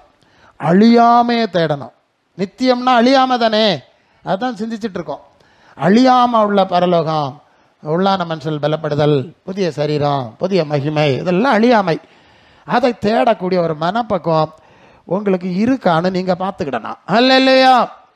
1 கொரிந்தியர் 15, 19, 20 இம்மைக்காக மாத்திரம் கிறிஸ்துவின் மேல் நம்பிக்கை உள்ளவர்களாக இருந்தால் மற்ற எல்லாரை பார்க்கிலும் பரிதாபத்துக்குரியவர்களாக இருப்போம். கிறிஸ்துவோ மரித்தோரிலிருந்து எழுந்து நித்திரை அடைந்தவர்களில் முதற் பலனானார்னு சொல்லிட்டு கீழே வந்தீங்கன்னா அவனவன் தன் தன் வரிசையிலே உயிர்ப்பிக்கப்படுவான். அல்லேலூயா. அப்போ இயேசு இருக்க மாதிரி இருக்கும்படி ஒரு உயிர் தழுதல் வேணாம். நீங்கள் இந்த உலகத்தில் உள்ள காரியங்களுக்கு மட்டும் நீங்கள் ஆண்டவரை தேடினா இது கிடைக்காது. இந்த உயிர்த்தெழுதலின் புதிய அனுபவம் கிடைக்காது. மற்றவனுக்கு இப்படி ஒரு உயிர்த்தெழுதல் உண்டுன்னு தெரியாது, பரலோகம் உண்டுன்னு தெரியாது, இயேசுநாதருக்கு வழியில் நடந்தால் இதெல்லாம் கிடைக்கும்னு அவனுக்கு தெரியாது. யாருக்கு? மற்ற ஆளுகளுக்கு. அவன் தெரியலை, அடையலை, அதனால் போகிறான். நமக்கு இதெல்லாம் தெரியறதுக்கு ஒரு வாய்ப்பு தந்தார் இல்லையா? அல்லேலூயா. கவனிக்கிறீங்களா? தெரியறதுக்கு வாய்ப்பு தந்தார், எழுதி தந்தார். 2000 வரி ஆனப்புறம் எல்லாருக்கும் வீட்டிலேயே 4-5 அங்கே கிடந்து தெரு தூக்குது இல்லையா? இதெல்லாம் தந்தார்ல. இதெல்லாம் தந்த வர இதை மடக்கி அங்கே மூலையில் இறஞ்சிக்கிட்டு வேற வித்தை அடிச்சுக்கிட்டு நீங்கள் தெரிஞ்சு எழுதுன்னு உங்களை மாதிரி மட்டையார்கள் உலகத்தில் எவன் இருப்பான்? கொஞ்சம் யோசிச்சு பார்க்கணும். பிறகு செத்த பிறகு அடக்காராதனை நடத்தி ஒருத்தர் சொர்க்கத்துக்கு போக முடியாது. ஏமாந்திரப்படாது. பாதிரிமார் வந்து நாங்கெல்லாம் அடக்காராதனை நடத்த ஆளுதான் போங்க.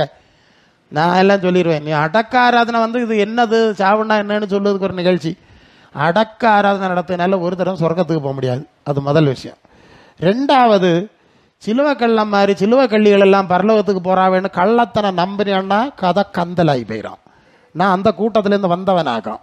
அவிய கடைசி வரைக்கும் நான் பாவிதான் ஆனாலும் நீர் மாசற்ற ரத்தம் சிந்திரன்னு நெஞ்சில் அடிச்சுக்கிட்டே இருக்குது. சாவு வர நான் பாவிதான், நான் பாவிதான். அப்புறம் செத்தப்புறம் பாடியாகி வச்சிருக்கோம். பிளவோண்ட மாலையே புகலிடந்தாருமே பக்கம்பட்ட காயமும் பாய்ந்த செந்நீர் வெள்ளமும் பாவதோஷம் யாவையும் போக்கும்படி அருளும். என்னடா மடப்பயவளா இதா புகலிடம் தேடு நேரம்? நல்ல காலத்தில் தேடி இருக்காண்டாமா.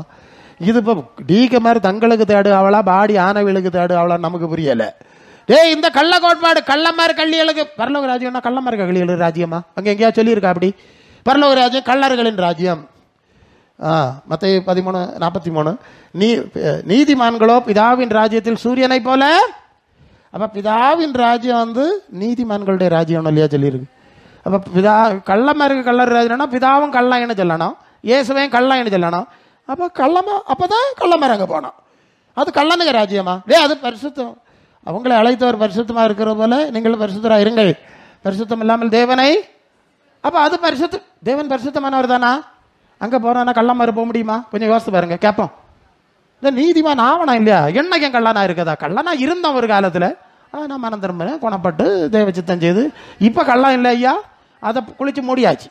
ஞான ஸ்நானத்தில் அடக்கம் பண்ணியாச்சு. 6ஆம் அதிகாரத்தில் கள்ளனை பூத்தியாச்சு. பழைய கள்ளனை பூத்தியாச்சு. நீ பூத்தினியா? கொண்டே தெரியுதியல்லோ. அப்படியா? பலருக்கு இஷ்டம் இல்லை. பழைய கள்ளனை புதைச்சியக்கு இஷ்டம். நாங்கள் இத்தனை வரையும் 55 வரையும் கள்ளியா வாழ்ந்தனா இனி மாத்துதுக்கா கொல்லாம கதை நேம் கொள்ளாமா. இவ்வளவு வரியும் எங்க தாத்தா பாட்டி எல்லாருமே இந்த கள்ளங்கள்ளியில போற வரிசை தான். சில்வ கள்ள வரிசையில் வம்சத்திலே வந்த நாங்க எப்படி போவோம்? அப்படி நான் நினைக்கல. கள்ள போயவளா இப்படியாடா முட்டாளாக்குதிய. நிச்சயா விசுவாச பிரமாணம் ஒன்று கேட்டதுக்குதியலா? சிஎஸ்எஸ் சபைக்கு போறீங்களா? நிச்சயா நம்முடைய நோதரை இயேசு கிறிஸ்துவை விசுவாசிக்கிறோம். அவர் பந்தபிலாத்தின் காலத்திலே பாடுபட்டு மரித்து அடக்கம் பண்ணப்பட்டு இல்ல அடக்கம் பண்ணப்பட்டு சொல்லுங்க சத்தமா பாதாளத்தில் இல்லையா இறங்கினாரு? அப்ப இயேசுநாதர் சிலுவையில் இறங்கப்பட்டு பாதாளத்தில் இறங்கினாரு. சிலுவை கள்ளனா இன்று என்னுடன் பரலோகத்தில் இருப்பேயாய் கூட்டிட்டு போனாரா? இல்ல அவர் பாதாளத்துக்கு போனா இவரும் பாதாளத்துக்கு போயிருக்கணும். அது 1 பேதுரு 3ஆம் அதிகாரம் 18 21 வரை இயேசு காவலில் உள்ள ஆவியில உயிரோடு இருந்து காவலில் உள்ள ஆவிகளுக்கு பிரசங்கித்தாருன்னு இருக்கு. நோவா காலத்தில் பாதாளத்தில் இறங்கினார். அங்க மேல் பாதாளம், மத்திய பாதாளம், தாந்த பாதாளம் 3 இருக்கு. மேல் பாதாளத்தில் காவலில் உள்ள ஆவி, விசாரணை கைதி. காவலில் உள்ள ஆவினா அறியாமல் உள்ள ஆவிகள். அது ஒரு இடத்துல இருந்து அங்கேயாக்கம் கள்ளனை கூட்டிட்டு போனது. வா இன்னைக்கு நமக்கு அங்க போ, அங்க வா, இனி அங்க வச்சு பேசிக்கிடுவோம். பிரசங்கிச்சாருன்னு இருக்குல்ல, இது இல்லையா சொல்லி இருக்கு. அப்ப விசுவாச பிரமாணமும் பாதாளத்தில் இறங்கன்னு சொல்லிட்டு அப்ப இயேசுநாதர் பாதாளத்தில் இறங்குறாரு. சிலுவைக்கெல்லாம் பரலோகத்துக்கு போனாங்க. இது என்ன கூத்தா இருக்கு? கள்ளத்தனம் தானே. கள்ளனையும் கள்ளிகளையும் பின்பற்றுக்கு உங்களை கூப்பிடல இல்லையா? கூப்பிட்டுருந்தா சிலுவை கள்ளனை பின்பற்றுங்கள், நானே வழியும் சத்தியம் பற்றி என்னை பின்பற்றுங்கன்னு நான் ஆண்டவர் சொன்னா நான் கள்ளனை பின்பற்றுவேன், கள்ளியை பின்பற்றுவேன். கள்ளத்தனம் தானே. நீங்க யோசிச்சு பாருங்க கொஞ்சம். இதெல்லாம் நாங்க ரொம்ப யோசிச்சா. சிலுவை கள்ளனை பின்பற்றினா ஆளுவா ஒண்ணு மனசிலாக்கிடணும். நீ செய்ததுக்கெல்லாம் சரியா சிலுவையில் அரைஞ்சி தொங்க விட்ட பிறதான் நீ ஓட முடியும். அவன் சொன்னான், நாம் செய்திருக்கிற காரியங்களை தான் இங்கே அனுபவிக்கிறான். எல்லாம் முடிச்சுட்டு தான் போக முடியும், ஓட முடியாது. சில்வக்கல்ல மாதிரி ஞாபகத்தில் வச்சுக்கணும். சரி, இப்படி சொல்லுது. இனி இன்னொரு கூட்டத்தார் இருக்கு. அது எங்களுக்காக வேண்டிக் கொள்ள, அம்மா வேண்டிக் கொள்ள, ஐயா வேண்டிக் கொள்ள, அப்பா வேண்டிக் கொள்ள, அண்ணா வேண்டிக் கொள்ள, தம்பி வேண்டிக் கொள்ளும், மரண நேரத்தில் வேண்டிக் கொள்ளும், இப்பொழுது வேண்டிக் கொள்ளும். ஒவ்வொரு தடவையும் சொல்லி சொல்லி இப்படியே புலம்புது. இது என்ன கதையா இருக்கு? அப்புறம் செத்த பிறகு விண்ணக வாழ்வின் 3ஆம் ஆண்டு. ஓ, அது சரி. இங்க இருக்கிறவளே பிச்சைக்காரன். நான் இப்படிதான் சொல்ல, எரப்பாளியால் ஆகி போயிடா நீங்க. நேரத்தை மனம் திரும்பி குணப்பட்டு தேவ சித்தம் தேவ பிள்ளையா மாறு. அப்புறம் என்னத்துக்கு அம்மா ஐயா ஐயான்னு பிச்சைக்கார மாதிரி பிச்சை எடுக்க போறானே? நீ பாவின்னு உனக்கு நல்லா தெரியும், நீ கள்ளங்கள்ளின்னு உனக்கு நல்லா தெரியும். உனக்கு அந்த பரலோக ராஜ்யத்தில் போக முடியாதுன்னு நல்லா தெரியறதுனால தானே நீ இந்த பிச்சை எடுக்கா. நீ இந்த பிச்சை வெற்றி பெறுமா, நடக்குமா? மனம் திரும்பதிலும் பாவம் மன்னிப்போம் எருசலேமிலிருந்து பிரசங்கம் பண்ண ஆண்டவர் சொன்னார். ரோமர் 6:22, நீங்கள் இப்பொழுது பாவத்திலிருந்து விடுதலையாக்கப்பட்டு தேவனுக்கு அடிமையிலானதனால் பரிசுத்தமாதல் கிடைக்கும் பலன் முடிவோ நித்திய ஜீவன். கொலோசியர் 1:15, பரிசுத்தவான்களுடைய சுதந்திரத்தில் பங்கடையும்படி நம்மை தகுதி உள்ளவர் ஆக்கினவர்னு சொல்லியிருக்கு. இதெல்லாம் கள்ள கோட்பாடு. ஒரு தரம் விண்ணாகத்துக்கு போக முடியாது. அது இயேசுநாதர் மட்டும் போயிருக்காரு. அதிகபட்சம் பரதீசுக்கு போனோம். இந்த ஆளுக்கு வேதமும் தெரியாது, பரலோக சிந்தையே கிடையாது. நல்லா யோசிங்க. மத்திய 6:20-21 உங்கள் பொக்கிஷம் எங்கே இருக்க இருதயம் வச்சிருக்கணும், பரலோக சிந்தையே கிடையாது. பிறகு செத்த பிறகு சிலுவை நாட்டி பரலோக ராஜ்யத்துக்கு கொண்டு போகலாமா? ஏமாறாதேங்கிறேன். இதான் மோசடி மார்க்கம். அதுக்கு பிறகு 33 கோடி புனிதர்கள், இயேசுக்கு இறைவனின் தாய், இறைவனுக்கு தகப்பன், இறைவனுக்கு தம்பி, இறைவனுக்கு சீசை, 33 கோடி தேவர்கள். அதுக்கு மேலே தேவதூரிலையும் சேர்க்கணும், மிகாயில் தூதர்களையும். சொன்னால் வேடிக்கையாக இருக்கும். என்னட்ட ஒரு பார்ட்டி ரொம்ப வரியத்துக்கு முன்னே இப்படி திடீர்னு பேசிக்கிட்டு இருந்து பேச முடியாமாச்சு. கத்தோலிக்கம் அது சொல்லுது, நாங்கள் எங்கள் மார்க்கத்தில் எல்லாம் பார்த்தோம். எல்லாம்னா எங்கே 33 கோடி தேவர்கள் உண்டு இல்லையா, ராஜா ஊர், அந்த ஊர், இந்த ஊர் எல்லாம் சுற்றி போகிறேன்ட்டு வந்து இப்போ என்ன ஆச்சு? பேச்சு போனது தான், திருப்பி வரையில. இப்போ நான் என்ன ஏகு அல்ல இல்லையா? நீங்கள் தான் இயேசுவை கூப்பிட்டாச்சு, இயேசுக்கு அம்மாயை கூப்பிட்டாச்சு, அப்பனை கூப்பிட்டாச்சு, திருக்குடும்பத்தை கூப்பிட்டாச்சு. இப்போ என்ன செய்யுது அப்படின்னு நான் சொன்னேன். யோவான் 2:5 கல்யாண வீட்டில் ரசம் தீர்ந்து போச்சு. அப்போ இயேசுன அம்மா வந்து சொல்லுது, மகனே இவளுக்கு ரசம் கிடையாது. ஏய் சரியே, எனக்கு என்ன, நான் என் பிதாவுக்கு அடுத்த வெளியில் இருக்கணும். அது அன்னைக்கே அப்படி தான். எருசலேம் தேவாலயத்தில் திருவிழாக்கு போய் விட்டுட்டு போயிட்டாவ. பிறகு விட்டுட்டு போய் உங்களுக்கு தெரியும் இல்லையா, மிஸ்ஸிங் விட்டுட்டு போயிட்டா. திருப்பி தேடி வந்து அந்த அம்மா சொல்லுது, மகனே ஏன் இப்படி செய்தாய்? நானும் உன் தகப்பனும் எவ்வளவு கவலையாய் உன்னை தேடினோன்னு. ஏசுநாதர் இப்படி இருப்பாரு. நீங்கள் என்ன தேடினியா? என்னத்துக்கு தேடினியா? நான் எனக்கு அப்பனுக்கு உரியதில் இருக்கணும்னு உங்களுக்கு தெரியாதா? என் பிதாவுக்கு அடுத்தவள் இருக்கணும்னு உங்களுக்கு தெரியாதா? யோசேப்பு எனக்கு அப்பனா? என்னம்மா கதை பேசுவா நீ? தேவதூதன் உன்னிட்ட சொன்னதெல்லாம் மறைச்சிட்டு கதையா பேசுவா நீ? எங்கெல்லாம் போகுதுன்னு பார்த்துடுங்க. அம்மே இல்லை அப்பனே இல்லை. அப்போ பார்த்தா அம்மா கொள்ளாமே நியாயம் தானே. அன்னைக்கு தேவதூதன் சொல்ல வேலை நினைச்சேன், இது ஒரு வில்லங்கமான விவகாரம் அல்ல இல்லையா? அவர் கரெக்டாக சொல்லாரு, எனக்கு அப்பனுக்குள்ள சொல்லணும்னு சொல்லிப்பார். சரி, புறக்கில் படித்து கொடுத்துட்டார். அதில் இல்லை, இந்த அம்மாவுக்கு நல்லா தெரியும் இது வில்லங்கமான குழந்தை, இதுகிட்ட போய் நம்ம பேசி ஒரு காரியமோ சாதிக்க முடியாது. 2:5 அதனால தான் அந்த அம்மா அப்படியே என் வேலை வரவில்லைன்னு சொன்னோன்னே, சரியாப்பா மோனே சரி, உனக்கு அப்பன்கிட்ட கேட்டு காரியத்தை ஒதுங்கி அங்கே போய் அந்த வேலைக்காரமாட்ட, லேய் என்ன சுற்றி வராதிங்க, நம்ம சொன்னால் நடக்காது, அவருக்கு தவப்பன் சொன்னால் தான் கேட்பாராம். அவர் அந்த வேலைக்கு காத்திருக்காராம். அவர்கிட்ட போய் நில்லுங்க, அவர் உங்களுக்கு என்ன சொல்லுகிறாரோ அதெல்லாம் செய்யணுமா வேண்டாமா? அப்போ நான் கேட்டேன், அம்மா இப்படி தான் சொல்லியிருக்கா, இது நீங்கள் வாசிக்கல போல இருக்கு விவிலியத்தில். இனி ஏசுநாதர் சொல்லி கேப்பியலா? அவர் தான் உங்கள் பாவங்களை சுமந்தவர், இறைவனின் செம்மறி. இதை விசுவாசிக்கிறீங்களான்னு கேட்டேன். ஆமாம் விசுவாசிங்க. உனக்கு பாவத்துக்கு செம்மறி. நல்லா பேசிக்கிட்டு இருந்தாலும் பேச முடியாமச்சுன்னா அந்த ஆள் ஏதோ வாயினால தாறுமாறா என்னத்தை இல்லாமல் பேசியிருக்கு, சும்மா வராது இல்லையா? இப்போ இதை எடுக்க என்ன கொண்டு முடியாது. இதை எடுக்கணும்னா இவளுக்கு பாவத்தை சுமந்த ஆள் வரணும். யார்? ஏசுநாதர் வரணும். ஏசுநாதர் மட்டும்தான் சுமந்திருக்காரு. இதை நீ விசுவாசிக்கிறியான்னு கேட்டேன். ஆமான்னு சொன்னான். ஒரு திமிர்வாதக்காரனுக்கு சம்பவம் பைபிளில் இருக்குது, அதை சொல்லி தான் பேசுவேன். மகனே உன் பாவங்கள் மன்னிக்கப்பட்டதுன்னு சொல்லிட்டு அதுக்கப்புறம் தான் வீட்டுக்கு போன்னு சொன்னார். அப்போ பாவத்தை மன்னிக்காமல் உன்னை சுகமாக்க முடியாது. அப்போ இதை விசுவாசிக்கிறியா? ஆமாம்னா, நீ என்ன செஞ்சான்னு உனக்கு தெரியும், அதை என்னை மன்னிக்கணும்ப்பா, ஏசப்பா உடைய சிலுவை பலினால மன்னிக்கணும். கேப்பியா? தலையாட்டுக்கா? பேச முடியாதவளுக்கு 23 வயசு இருக்கும். இப்போ சமீபத்தில் பார்த்தோம், ரொம்ப வருஷம் ஆகிட்டு. ஸோ விளையாட்டியாச்சு. இனி அப்படி செய்யாம இருக்க பாப்பியா? ஏன்னா கத்தோலிக்கர்கள் நினைச்சது என்னன்னா அங்க போய் சுத்திக்கிட்டு திருப்பியும் பழைய பாவம் தான் செய்யுது. அப்படி போக முடியாது. மனம் திரும்புதலும் பாவம் மன்னிப்போம். பாவங்களை விட்டு விடுகிறவன் இறக்கப்படுவான். இதாக அங்கேயும் சிலுவை இருக்கு, ரத்தம் இருக்கு, அம்மா இருக்கு, அப்பா இருக்கு. சங்கதி மனம் திரும்புதல் இல்லையே, குணப்படுதல் இல்லையே, தேவ சித்தம் செய்கிற அனுபவம் இல்லையே, ஆண்டவர் சொல்லி அவருக்கு பின்னால் நடக்கிறது இல்லையே. சுகம் ஆண்டவர் வேணாம். அப்புறம் போகிறது வேற ஆளுல கூட யார் யாரோ பார்த்து காவலர்களாம் காவலியெல்லாம் எங்கோடி வந்தோ போச்சோ நமக்கு தெரியாது. ஸோ எல்லாம் செய்வியா, மனம் திரும்பியா, குணப்படுவியா, ஆரோக்கியம் பண்ணுவியா எல்லாம் காட்டு. இப்படி நான் சொல்லிக்கிட்டே இருக்கேன். அவள்கிட்ட தள்ளைய மூலம் வந்து நிற்காத. உடனே முழங்கால் போட்டாச்சு. கத்தோலிக்கத்தில் முழங்கால் ரொம்ப முக்கியம் இல்லையா? அவங்களுக்கு தெரிஞ்சது தானே. இப்படி முழங்கால் நின்னாச்சு, பேசலை. எனக்கு மனசிலாச்சு. நான் தலையில் கையை வச்சேன். இயேசு நாமத்தில் விட பாவங்கள் மன்னிக்கப்படுது. இயேசு நாமத்தில் இந்த சாசனுடைய அதிகாரம் அகன்று போகுது. இயேசு நாமத்தில் விடுதலை உண்டாவதாக நான் சொல்லி முடிச்சு ஆமேன் போடுறதுக்கு முன்னால அவள் சரமாரியா பேசிட்டு எழும்பியாச்சு. கொள்ளாமா அல்ல இல்லையா? அப்போ அவர் சொல்லு அதை செய். அவர் நடந்த வழியில் நட. அப்போ அவர் உனக்கு காரியத்தை புறப்படுப்பார். நீ அவரை விட்டுவிட்ட ரோட்டில் விட்டு தெரிஞ்சா உனக்கு யாரும் புறப்படுக்குது? ஒன்றில் மதில் மேல் பூனைன்னு சொல்லுவாங்க. ஒரு பூனை எங்கே இருக்கும்? இது இப்போ அந்த பக்கம் சாடுதுன்னு தெரியாது, இந்த பக்கம் சாடுதுன்னு தெரியாது. அவர் பார்த்துட்டே இருப்பார். ஏதாவது ஒரு பக்கம் சாடட்டும், அது புற பார்க்கலாம். அல்ல இல்லையா? இது ரெண்டு பக்கத்துலையும் இருந்துட்டு ஏதாவது ஒரு பக்கத்தில் இரு. இது சரின்னா இங்கே போ, இல்லை அது சரின்னா அங்கே போ. ஆமாம், ரெண்டு நினைவுகளால் குந்தி குந்தி நடக்க என்னத்துக்கு? அல்ல இல்லையா? அதனால இல்லையா சரி பல காரியத்தில் அவர் வார் போவா சொல்லிடு. அது காலையில் இஞ்ச வரும், சாயங்காலம் அங்கே போவோம். பேக்கியும் பார்க்கணும், நோக்கியும் பார்க்கணும்னு சொல்லிக்கிட்டே இருக்கான். இப்போ இது என்ன செய்யுது? எனக்கு வந்துடும், சமயம் முடிஞ்சிட்டு. ஒரு சகோதரருக்கு குழந்தை இல்லை. அவர் ஒவ்வொரு கோயிலாக போனார். முதல்ல ஒரு கோயிலுக்கு போனார், அங்கே சுற்றி அங்கே உள்ள பூஜையெல்லாம் செஞ்சார். அடுத்தது வேற ஒரு மார்க்க கோயிலுக்கு போனார், அங்கேயும் செஞ்சார். அடுத்தது வேற ஒரு, இப்படி எல்லா கோயிலுக்கும் போனார். கொஞ்சம் காலம் கழிச்சு அவருக்கு குழந்தை கிடச்சி. இப்போ அவருக்கு குழப்பம் உண்டாயிட்டு. இந்த குழந்தை எந்த சாமி வழி வந்தது? குழப்பம் உண்டாயிட்டு. இதுக்கு இப்போ என்ன? அவருக்கு இதுக்கு ஒரு பரிகாரம் செய்யணும், பொருத்தனை எல்லாம் பண்ணியிருக்கோன்னு பார்த்தாரு. அந்த கோயிலுக்கு ஒரு 1000 கொடுத்துருவோம், இந்த எல்லா கோயிலுக்கும் கொடுத்துருவோம். கதை முடிஞ்சு போச்சு.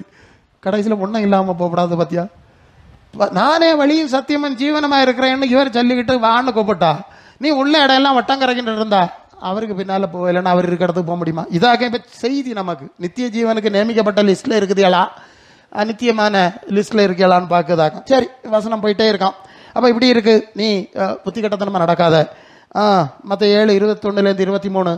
அப்போ இது பரலோகத்தில் இருக்கிற பிதாவின் சித்தப்படி செய்கிறவனே பரலோக ராஜ்யத்தில் பிரவேசிப்பான். என்னை கர்த்தாவை கர்த்தாவைன்னு சொல்லுவான், வரட்டுவான், நோய் சுகமாக்கும், உங்களுக்கு ஆகிருக்கும், அதனால போக முடியாது, அக்கிரம செய்யக்காரலன்னு சொல்லி விரட்டி போடுவேன்னு சொல்லுவார். அங்கே இருக்குது, நல்லா கவனிச்சுக்க. அடுத்த ஒரு காரியம் சொல்லுவேன். நீங்கள் செத்து கொண்டிருந்திருப்பீர்கள். ஆண்டவர் அற்புதம் சுகத்தந்ததுனால நீங்கள் பரலோகத்துக்கு போக முடியாது. நீங்கள் கடன் பிரச்சனையில் இருந்திருப்பீங்க. உங்கள் கடன் பிரச்சனை ஆண்டவர் அற்புதமாக தீர்த்து தந்ததுனால நீங்கள் சொர்க்கத்துக்கு போக முடியாது. கல்யாணம் நடக்காமல் இருந்தால் நடத்தி தந்திருப்பாரு, சொர்க்கத்துக்கு போக முடியாது. இதை ஊழியக்காரில் மனசில் வச்சுக்கணும். அற்புதம் நடக்கிறது வேறு, பரலோகத்துக்கு போகிறது வேறு. அல்ல இல்லையா? அதுதான் அந்த வசன பகுதி. பரலோகத்துக்கு போனோன்னா, ஆண்டவரே இனி நான் என்ன சேசித்தமாக இருக்கிறீர், நீர் சொல்லுது படிச்சு கேட்டா, உமக்கு பின்னால் வரட்டா, நீர் இருக்கிற இடத்துக்கு கூட்டிகிட்டு போவீரான்னு போனியன்னா மட்டும்தான் அங்கே போக முடியும். இப்போ புரியுதா? பேக்கியம் நோக்கியம் சுகத்துக்கு நன்மைக்கம் வாங்கிட்டு போனா பரலோகம் நிச்சயமாக போக முடியாது. இங்கே சொல்லிடு. அப்போ நீ மனம் திரும்பி நீ தேவ பிள்ளை ஆகும், தேவ சித்தம் ஆகும், புதிய சிருஷ்டியாம அதுக்குள்ள வரணும். இல்லை அடுத்தது ஸோ அற்புதங்களில் மட்டும் நடத்திடாத, நீ நித்திய ஜீவனுக்கு போக முடியாது. மற்ற 7:13-14 ஆண்டவர் சொல்வார், ஜீவனுக்கு போகிற வாசல் வழி இடுக்கமும் வழி நெருக்கமும் சிலர் தான் போகிறார். ஜீவனுக்கு எத்தனை பேர் போகிறாவ? நாங்கள் எவ்வளோ பிரசவம் பண்ணாலும் எவ்வளோ சிவம் பண்ணாலும் நித்திய ஜீவனுக்கு நியமிக்கப்படாத ஆளுகள் இந்த எல்லைக்குள்ள வராது. நாங்கள் நல்லா பார்க்க வரிய கணக்காக பார்க்க தானே, புரியுதா? அவர் சொல்லிட்டாரு, ஜீவனுக்கு நித்திய ஜீவனுக்கு போகிறவர்கள் சிலராக இருக்கிறார். அது இடுக்கமான வாசல். இவ்வளோக்கு கையும் காலையும் வீசிட்டு தாறு மாறா நட ரோட்டில் நடக்கிறது மாதிரி நடக்கணும்னா பரலோகத்துக்கு போக முடியாது. இது இடுக்கமான வாசல். நின்று கவனித்து கேட்டு பின் செல்லவும், பூர்வ பாதை எது என்று கேட்டு செல்லவும். அது பக்கமாக போய் பைய சேர்ந்துடனா. 4 வழி சாலையில் போனால் இப்போ கேள்விப்பட்டி இல்லையா, பறந்து வரோம், எங்கோடி வரோன்னே தெரியாது. அல்ல இல்லையா? அதனால கொஞ்சம் விழிப்பாக இருந்து தேவ சித்தம் செய்யுங்க. மற்ற 25:32-34 வரை சொல்லுவார். கடைசியில் வெள்ளாடுகளை நிறுத்துதும் செம்மறி ஆடு நிறுத்தும் 2 பக்கம் நிறுத்தியிருக்கான். வலது பக்கம் இருக்கிறவர்களை பார்த்து, வாருங்கள் பிதாவினால் ஆசீர்வதிக்கப்பட்டவர்களே, உலகம் உண்டானது முதல் உங்களுக்காக ஆயத்தம் பண்ணப்பட்ட நித்திய ஜீவனிலே பிரவேசியுங்கள். இடது பக்கத்தில் நிற்கிறவர்கள் 41 இடது பக்கத்தில் நிற்கிறவர்களை பார்த்து, சபிக்கப்பட்டவர்களே, பிசாசுக்கு அவன் தூதருக்கு ஆயத்தம் பண்ணப்பட்ட அக்கினியிலே எங்கே போறிய? நீங்கள் உங்கள் யோசனையிலேயே கேட்கணும். நாங்கள் எல்லாம் ரெடி ஆயாச்சு, நீங்கள் எங்கே போறியான்னு கேட்கணும். 2 தெசலோனிக்கர் 2:10 2 தெசலோனிக்கர் 2:10 அங்கே வாசிக்கிறோம். அவர்கள் நீங்கள் அந்த வசனத்தை கொஞ்சம் தெளிவாக வாசிங்க. சுவிசேஷத்துக்கு முடிச்சிருவோம், முடிஞ்சாச்சு. சுவிசேஷத்துக்கு கீழ்ப்படிந்தபடினாலேன்னு ஒரு வார்த்தை அங்கே இருக்குல்ல, 2:10 எடுங்க. நில்லுங்கம்மா நில்லுங்க. 1 தெசலோனிக்கர் 2:10. அல்லேலூயா. நெல்லுங்கம்மா, தப்பி போயிட்டு. 9:10 தான். அதாவது 2 தெசலோனிக்கர் 1:10 மாற்றிட்டேன். 1 அது என்ன சொல்லுது நான் வாசிக்கேன். 7 படிக்கணும். தேவனை அறியாதவர்கள், நல்ல பார்த்துக்க வார்த்தை, தேவனை அறியாதவர்கள், நம்முடைய கர்த்தராகிய இயேசு கிறிஸ்துவின் சுவிசேஷத்துக்கு கீழ்ப்படியாதவர்களுக்கு நீதி உள்ள ஆக்கினை செலுத்தும்படி கர்த்தராகிய இயேசு தமது வல்லமையின் தூதரோடும் ஜுவாலி தேறுகிற அக்கினியோடும் வானத்திலிருந்து வெளிப்படும் போது அப்படி ஆகும். அந்நாளிலே, அது 2 தெசலோனிக்கர் 1 அதிகாரம் 9-7 படிக்கிறோம். அந்நாளிலே தம்முடைய பரிசுத்தவான்களில் மகிமைப்படத்தக்கவராயும் நீங்கள் எங்களுடைய சாட்சியை விசுவாசத்தின்படினாலே உங்களிடத்திலும் விசுவாசிக்கிறவர் எல்லாரிடத்திலும் ஆச்சரியப்படத்தக்கவராயும் அவர் வரும்போது, அவர்கள் யாரு? அந்த சுவிசேஷத்துக்கு கீழ்ப்படியாதவர்கள். 7ஆம் வசனம் பார்த்துச்சேன் இல்லையா? அவர்கள் கர்த்தருடைய சன்னிதானத்திலிருந்தும் அவருடைய வல்லமை பொருந்திய மகிமையிலிருந்து நீங்களாகி நித்திய அழிவாகிய தண்டனையை அடைவார்கள். இப்போ உங்களுக்கு நித்திய ஜீவன் வேணுமா, நித்திய அழிவு வேணுமா? நித்திய ஜீவ லிஸ்ட்டில் பேர் இருக்கான்னா இந்த அடிப்படை சொன்னேன், பார்த்துடுங்க, நேரம் முடிச்சிடுச்சு. சரியா? இல்லைன்னா உடனே பேரை சேர்க்கறதுக்குள்ள ஏற்பாடை செய்யணும், அப்ளிகேஷன் கொடுக்கணும். அதாக சொல்லுது. பரிசுங்க கேட்டால் போறாது பாருங்க, மருந்தை வேண்டனா போறாது, குடிச்சனா இல்லையா?